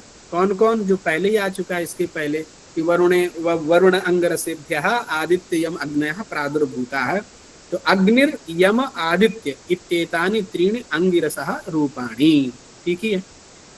तम एतम अंगिरसः, तम एतम अंगिरो, अंगिरा, अब क्या लिख दिए, अंगिरामयम, ठीक है। तम एतम अंगिरामयम अग्निम पृथ्वी इत्याचक्षते, उसी अंगिरामय अग्नि को पृथ्वी भी कहा जाता है, इसीलिए ब्रह्ममयी पृथ्वी अग्नि ऐसा जो है हेडिंग में लिखा गया है। तो इस ग्रंथ से ये भी हमने जाना कि अंगिरामय अग्नि को पृथ्वी भी कहते हैं। अन्न ब्रह्ममयश्चंद्रमा सोमोक्षरः तम एताम अग्निरूपाम पृथ्वीम सोमः परितः परिक्रामति। उसके पहले लिखा था कि सूर्यम परितः अग्नि परिक्रामति, अब कह रहे हैं अग्नि पृथ्वी रूप है, तो अब उस पृथ्वी के चारों तरफ सोम परिक्रमा करता है। क्यों, यह सोम भी अन्न ब्रह्ममय है, सोम भी अन्न ब्रह्ममय है, क्योंकि चंद्र भी आवश्यक है अन्न के लिए, इसलिए अन्न ब्रह्ममया चंद्रमा सोमः अक्षरः ताम एताम अग्निरूपाम पृथ्वीम, उस अग्निरूप पृथ्वी को सोमः परितः परिक्रामति तम चंद्रमा इत्याचक्षते, जो पृथ्वी के चारों तरफ चंद्र परिक्रमा लगाता है उसी सोम को हम चंद्रमा कहते। तम चंद्रमा इत्याचक्षते इति वदन्ति, श्रुति प्रमाण दे रहे हैं। एष वै सोमो राजा देवानाम अन्नम यं चंद्रमा, एष वै सोमः राजः, यह जो सोमराज है वो देवताओं का अन्न है जिसे चंद्रमा कहा जाता है। यह इति इदानीम सप्तलोक विभागः, यहाँ पर हमें भी संदेह है कि ग्रंथकार ने हेडिंग तो डाल दी सप्तलोक विभागः, 7 लोगों का लोक का विभाग कर रहे हैं, लेकिन व्याख्या जब हम इसकी नीचे पढ़ते हैं तो सप्तलोक जो प्रसिद्धि है कि भू के नीचे 7 लोक हैं और ऊपर 7 लोक हैं, वैसी व्याख्या यहाँ पर बिल्कुल मिल नहीं रही है। फिर भी ग्रंथकार क्या यहाँ कह रहे हैं, उस भाव को क्या कैसे लगाना है, इसे और भी हमें परिश्रम करने की आवश्यकता है। तथापि भूलोकः, भूर्लोकः, स्वरलोकः, महर्लोकः, जनलोकः, तपोलोकः, सत्यलोकः, ये लोक तो सप्तलोक हैं, लेकिन यहाँ पर सप्तलोक इस प्रकार की चर्चा नहीं है। फिर भी क्या कहते हैं ग्रंथकार, देखते हैं।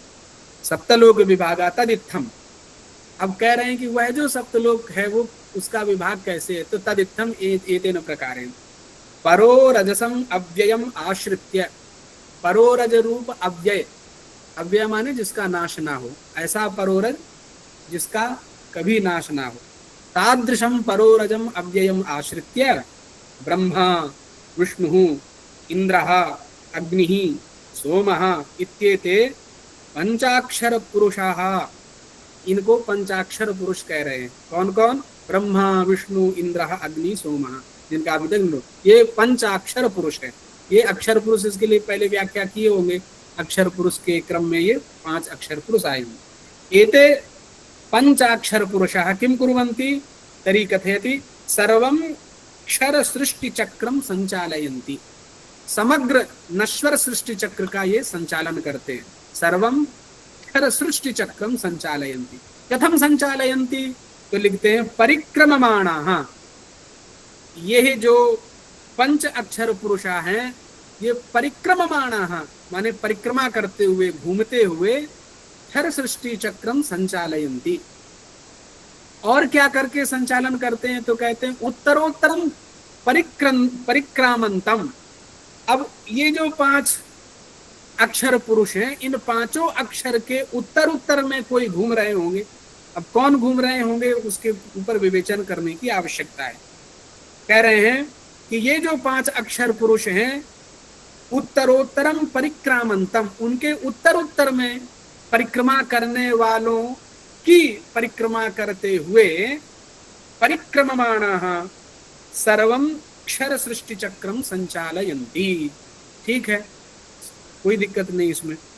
एषु स्वयंभुवः प्रजापते, एषु माने ये जो 5 हैं उनमें से, है ना, निर्धारण में सप्तमी। एषु स्वयंभुवः प्रजापतेः प्राणमयेन वाङ्मयेन वेदमयेन वा रश्मिमण्डलेन क्लिप्तम ब्रह्मानंदम सत्यम नाम उत्तमा लोका। अब वो कोई 7 लोक जो हैं, तो मुझे लगता है जो अंतिम में सप्त लोक हमने अभी गिनाया, भूरलोक, भूलोक, भुवरलोक, स्वरलोक, महरलोक, जनलोक, तपोलोक, सत्यलोक जो लास्ट में है वो उसके प्रति ग्रंथकार जा रहे हैं, वही सबसे उत्तम और श्रेष्ठ है ना। देखिए क्या कह रहे हैं, एषु स्वयंभुवः प्रजापतेः प्राणमयेन वाङ्मयेन वेदमयेन रश्मिमण्डलेन क्लिप्तम ब्रह्मानंदम। अत्र क्लिप्त पदार्थ, क्लिपु सामर्थ्य धातु है ना, तो क्लिप्त पदार्थ टीकाकार ने यहाँ पर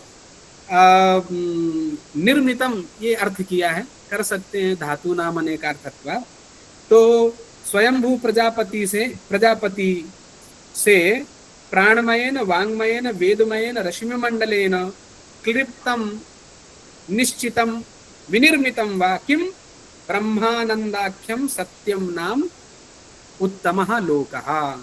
ये इस प्रकार का एक उत्तम लोक है जो प्रजापति के द्वारा क्लिप्त है, निर्मित है।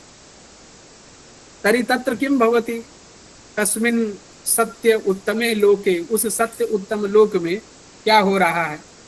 तत्र एतस्याः वाचः महोक्त महावृत यजुरग्नि भेदैः त्रैविध्यात्। तो उस जो सत्य लोक का त्रैविध्य प्रतिपादन कर रहे हैं। किस रूप से त्रैविध्य,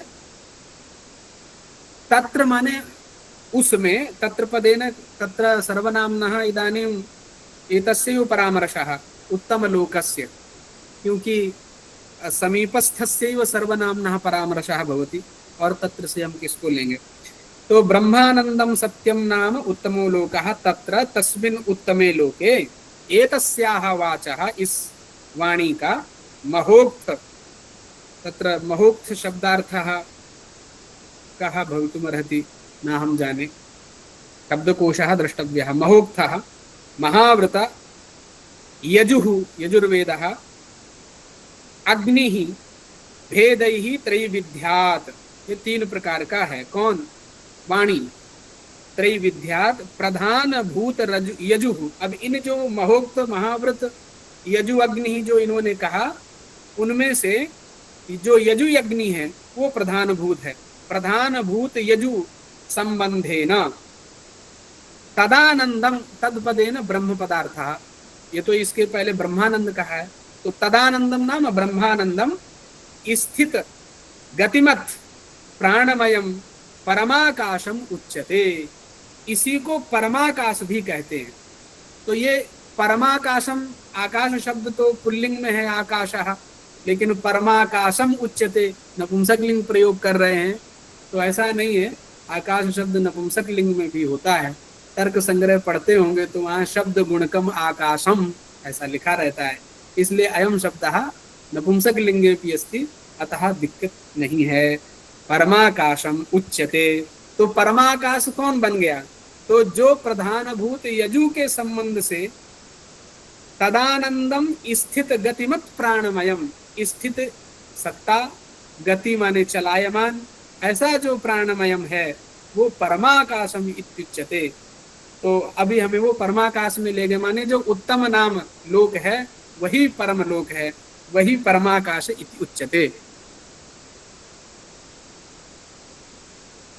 अथ परमेष्ठिनः प्रजापतेर अर्थ अथर्वमयेन। अब जैसा इस अभी व्याख्या की गई है उसी प्रकार की व्याख्या आगे भी कर रहे हैं। पदार्थ एक जैसे हैं, बस शब्द अलग अलग हैं।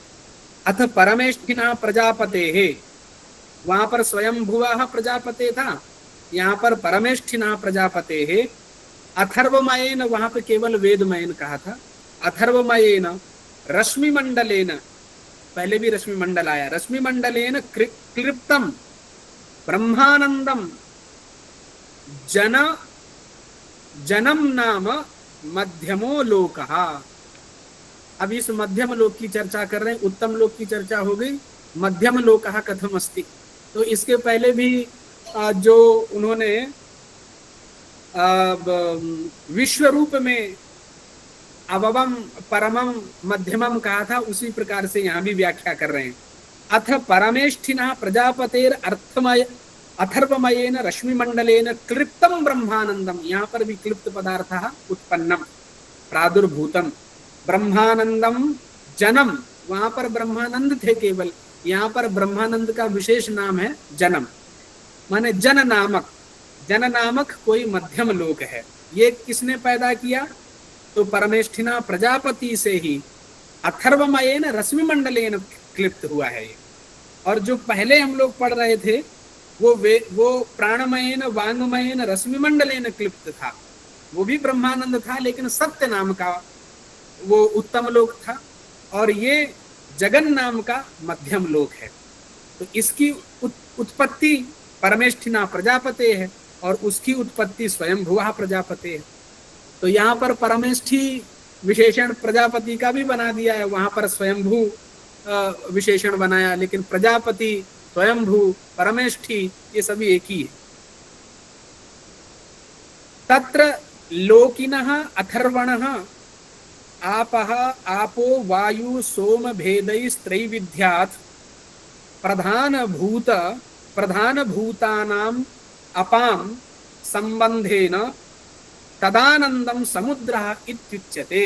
ये तीसरा परमाकाश, इसके पहले उन्होंने क्या कहा था, परमाकाशः उच्यते, ये तदानंद जो है वो समुद्रः इत्युच्यते। ठीक है, तो इसकी उत्पत्ति कैसे है? जैसे वहां पर उन्होंने कहा कि त्रैविध्य प्रतिपादन किए थे, उस त्रैविध्य में उन्होंने महोक्त, महाव्रत, यजुरग्नि, उनमें जो प्रधान था यजुरग्नि, उस संबंध से जो आनंद तदानंद है माने ब्रह्मानंद है वो परमाकाश था। यहाँ पर इन्होंने क्या कहा, आपः वायु सोम भेदई त्रैविध्यात्, यहाँ पर जो तीन भेद उन्होंने बताए वो जल, वायु और चंद्र। आपः वायु सोम भेदई त्रैविध्यात् प्रधान भूतानाम, अब इनमें कौन प्रधान है?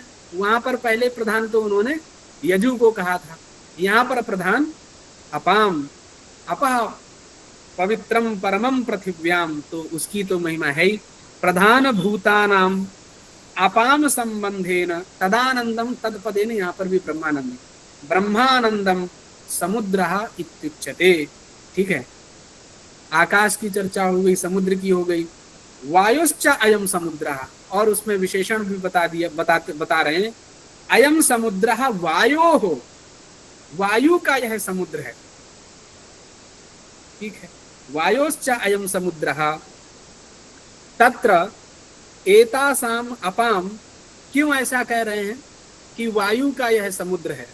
क्योंकि तत्र तस्मिन् समुद्रे एतासाम अपाम, अप शब्द जो है नित्य बहुवचनांत है, इसलिए अपाम का प्रयोग कर रहे हैं। ठीक है, तत्र एतासाम अपाम वायु रूपेण संचारितत्वात्, ये हेतु में पंचमी है, माने वायु रूपेण तत्र अपाम संचारितत्वात् वायोः अयम समुद्रः इत्युक्तमस्ति। तस्य यावति प्रदेशे अयम सूर्य प्रकाशः, तस्य यावति प्रदेशे, जितने प्रदेश में अयम सूर्य प्रकाशः प्रविष्टः विभ्राजते प्रकाशते, स वेनः नाम इत्युच्यते, उसी को वेनः नाम की संज्ञा उसको दी गई है। वेनः, ये पारिभाषिक शब्द हैं, इनको हमें तो याद ही करना पड़ेगा और कोई उपाय नहीं है। वेनः नाम इति उच्यते। ततः ऊर्ध्वमयम् अंधकारः अति निविडः यमः, यमो क्या है, यमोत मूर्ध्वम परितः, ऊर्ध्वम परितः यमस्तम ऊर्ध्वम परितः पश्यामः, ये लिख रहे हैं। यहाँ का कुछ पाठ हमारे इस ग्रंथ में कट गया है, ऐसा लग रहा है। ठीक है, वो आगे उसी प्रकार की व्याख्या है, फिर वही लिख रहे हैं। रश्मि मंडलेन कृतम ब्रह्मानंदम स्वर्गो नाम प्रथमो लोकः।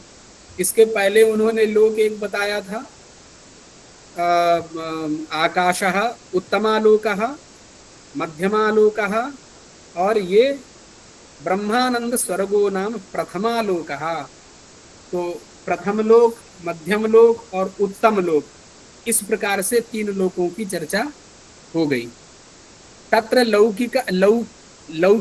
लौकिनाम देवानाम वसु रुद्र आदित्य भेदई त्रैविध्यात्, पूर्वदेव व्याख्या, प्रधान भूताद, उनमें से प्रधान भूत आदित्य हुए, आदित्य संबंधेन तदानंदम तेजोमयम हिरण्यमयम वैश्य देव्यम उच्यते। तो ये वैश्व देवी नाम का चौथा आ गया ना, हाँ 4 हो गए।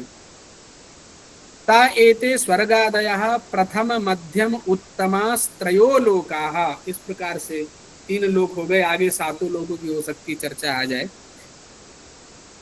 तत्र, अब यहाँ फिर से हमारे पास जो PDF है उसमें ये कट गया है यहाँ का ग्रंथ। उक्तम चा हिरण्यमये परे कोशे विरजम ब्रह्म निष्कलम तच्छुभ्रम ज्योतिषाम ज्योतिराहु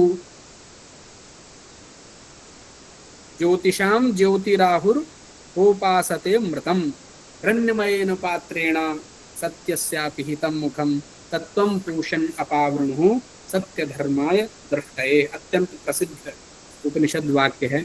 इसकी व्याख्या सभी दार्शनिक अपने अपने मत से करते हैं, लेकिन प्रसिद्ध अर्थ तो यही है कि हिरण्यमय पात्र से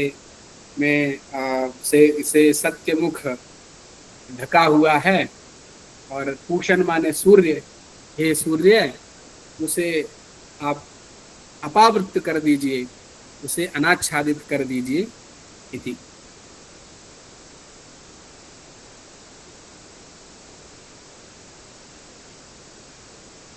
अपि च प्रतिलोकम पुनस्त्रैविध्यात् त्रैधा त्रैलोक्यम संपद्यते।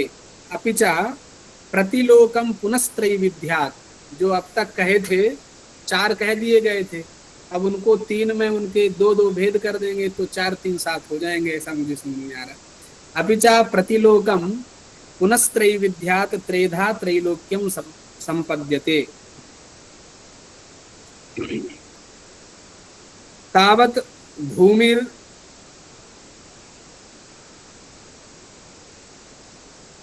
भूमिर्याम अधितिष्ठामः सा पृथ्वी। याम अधितिष्ठामः, तो अधिपूर्वक स्था धातु से कर्म संज्ञा होती है।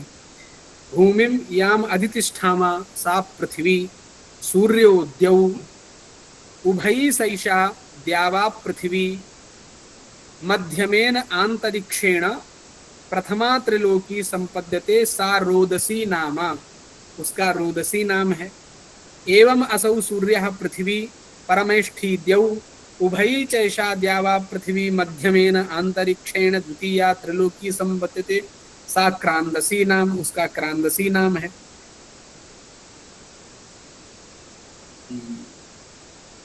अथ एवं असौ परमेष्ठी पृथ्वी स्वयंभूर्दौ उभयी च असौ द्यावा पृथ्वी मध्यमेन आंतरिक्षेण तृतीया त्रिलोकी संपद्यते सा संयति नाम। रोदसी क्रंदसी संयति, अच्छे नाम है। हम ये नाम जो है लोक में बच्चियों के रख सकते हैं, लेकिन रोदसी ये यहाँ पर वो व्युत्पत्ति लव्य अर्थ नहीं लेना होगा। तिस्रा पृथिव्याः त्रीणि अंतरिक्षाणि, तिस्रः पृथिव्याः सन्ति त्रीणि अंतरिक्षाणि कानिचानि तिस्रो द्यावाः इत्याह। भगवान् वसिष्ठः मध्यमस्य परमेष्ठिना वरुणस्य दिवः मध्यमस्य परमेष्ठिनो वरुणस्य दिवः स्तुतौ। कुत्र स्तुति अस्ति तत् क्रमेण इदानीं स्तुति मंत्राणाम् आगच्छति। एतेषां मंत्राणां व्याख्यानम् अपेक्षितम् अस्ति, यतोहि मंत्राणां व्याख्यानं तु तावत् सायण भाष्येणैव अस्माभिः करणीया भवति। एवं तावत् सामान्येन मंत्राणां व्याख्यानं तु उपयोगाय न भवति। निरुक्तस्य उपयोगः करणीयः भवति। नो चेत् सामान्य रूपेण तु एतस्य व्याख्यानं टीकायां कृतमेव अस्ति, किन्तु विशेष व्याख्यानं तु निरुक्त साहाय्येन एवं च सायण भाष्येण महीधर भाष्येण एव अत्र मंत्राणां व्याख्यानं करणीयं भवति। एवं रीत्या तावत् किं वक्तव्यं, क्या कहना है, क्योंकि वेद मंत्रों में ऐसे मुझे लगता नहीं करना चाहिए। मैं उसके आगे बढ़ सकता हूँ।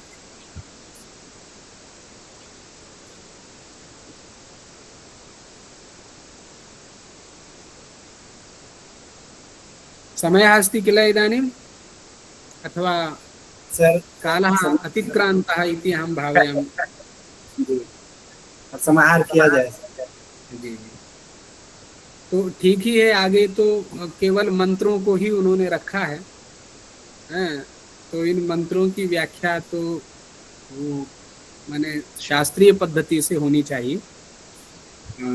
तो इतना ही मैं कहना चाहूँगा कि हमें जो ये मिला, यथामति मैंने 2-4 दिनों तक इसको देखा, उसके बाद में आचार्यों से भी मैंने चर्चा की, जो हमारे श्रेष्ठ आचार्य हैं, कि यहाँ पे इस प्रकार से ग्रंथ है, इसको कैसे लगाएंगे। तो कई वैदिकों से भी चर्चा की। तो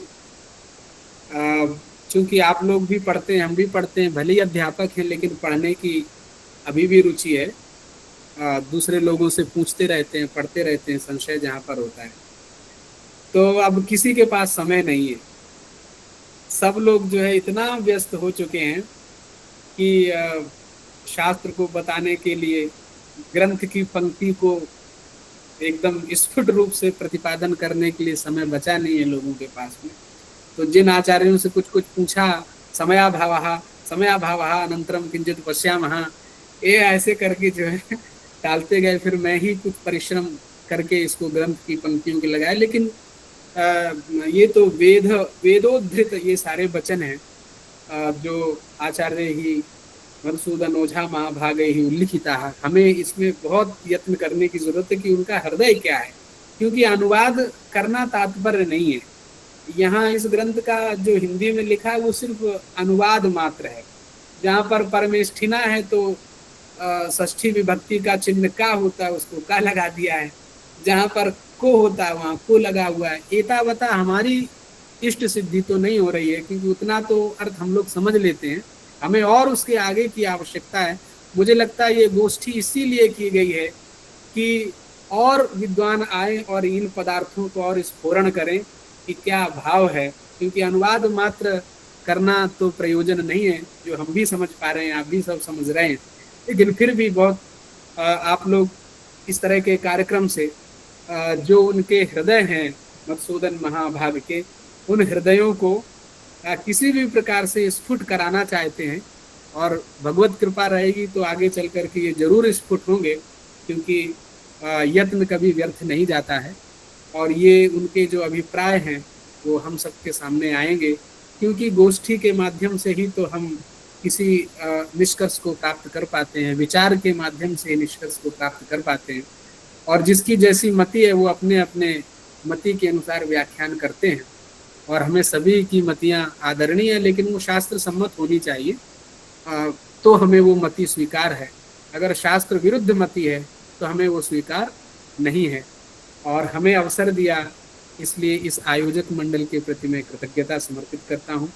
और आदरणीय गुरुजन लोग जो यहाँ पर उपस्थित हैं, आदरणीय शुक्ल महाभागाः तेपि अत्र उपस्थिताः सन्ति, उनके चरण कमल में सश्रद्ध नतति समर्पित करते हुए मैं अपनी वाणी को यहीं पर विरमित करता हूँ। सभी को सादर प्रणाम। अगर कोई गलतियाँ हुई हों तो व्हाट्सएप के माध्यम से किसी भी प्रकार से हम तक आएंगी तो विचार करेंगे, शास्त्र के अनुरूप होगा तो हमसे जरूर स्वीकार करेंगे। बहुत बहुत धन्यवाद आदरणीय शास्त्री जी। जैसा कि आपने कहा, हम लोग तो प्रतिदिन इन्हीं सब समस्याओं से जूझ रहे हैं, क्योंकि आदरणीय ओझा जी का मानना था कि जब तक हम वेदों की पारिभाषिक शब्दों को नहीं जानेंगे तब तक मंत्रों का या यथार्थ व्याख्या असंभव है। तो उन्होंने अपने ग्रंथों में इन्हीं सब जो पारिभाषिक शब्द हैं उनको समस्त वैदिक उद्धरणों को प्रस्तुत करके समझाने का प्रयास किया है। जैसे अभी आप महोक्त शब्द देखें, उक्त, महोक्त, ये सब वैदिक शब्द हैं। और इसके ओझा जी ने अपने बहुत सारे ग्रंथों में इन शब्दों का विस्तार से उद्धरण पूर्वक व्याख्या कर रखी है। तो हमारा उद्देश्य जो कि विज्ञान विद्युत के माध्यम से आज जो हमने देखा आपके वक्तव्य में, आपने जो इंद्र, अग्नि और सोम, जो कि अक्षर ब्रह्म के जो 5 कलाएं बताई गई हैं, उसमें से जो अंतिम जो 3 कला है जिसका आपने इतना सुंदर निदर्शन किया। और हमारा उद्देश्य था कि विज्ञान विद्युत ग्रंथ के माध्यम से ही हमारे जो नए जो शोधार्थी हैं, जो वैदिक विज्ञान में रुचि रखने वाले लोग हैं, इन ग्रंथों के प्रति आकृष्ट हों और इस पर आगे उत्तर कार्य हो। इसी उद्देश्य से हमारा निरंतर यह अनुष्ठान प्रवहमान रहता है।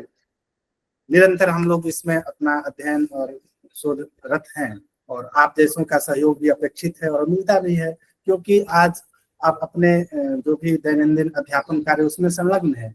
तो आप इसी ब्याज से आप भी कुछ पढ़ते हैं और हम लोगों को जो है कुछ बताते हैं।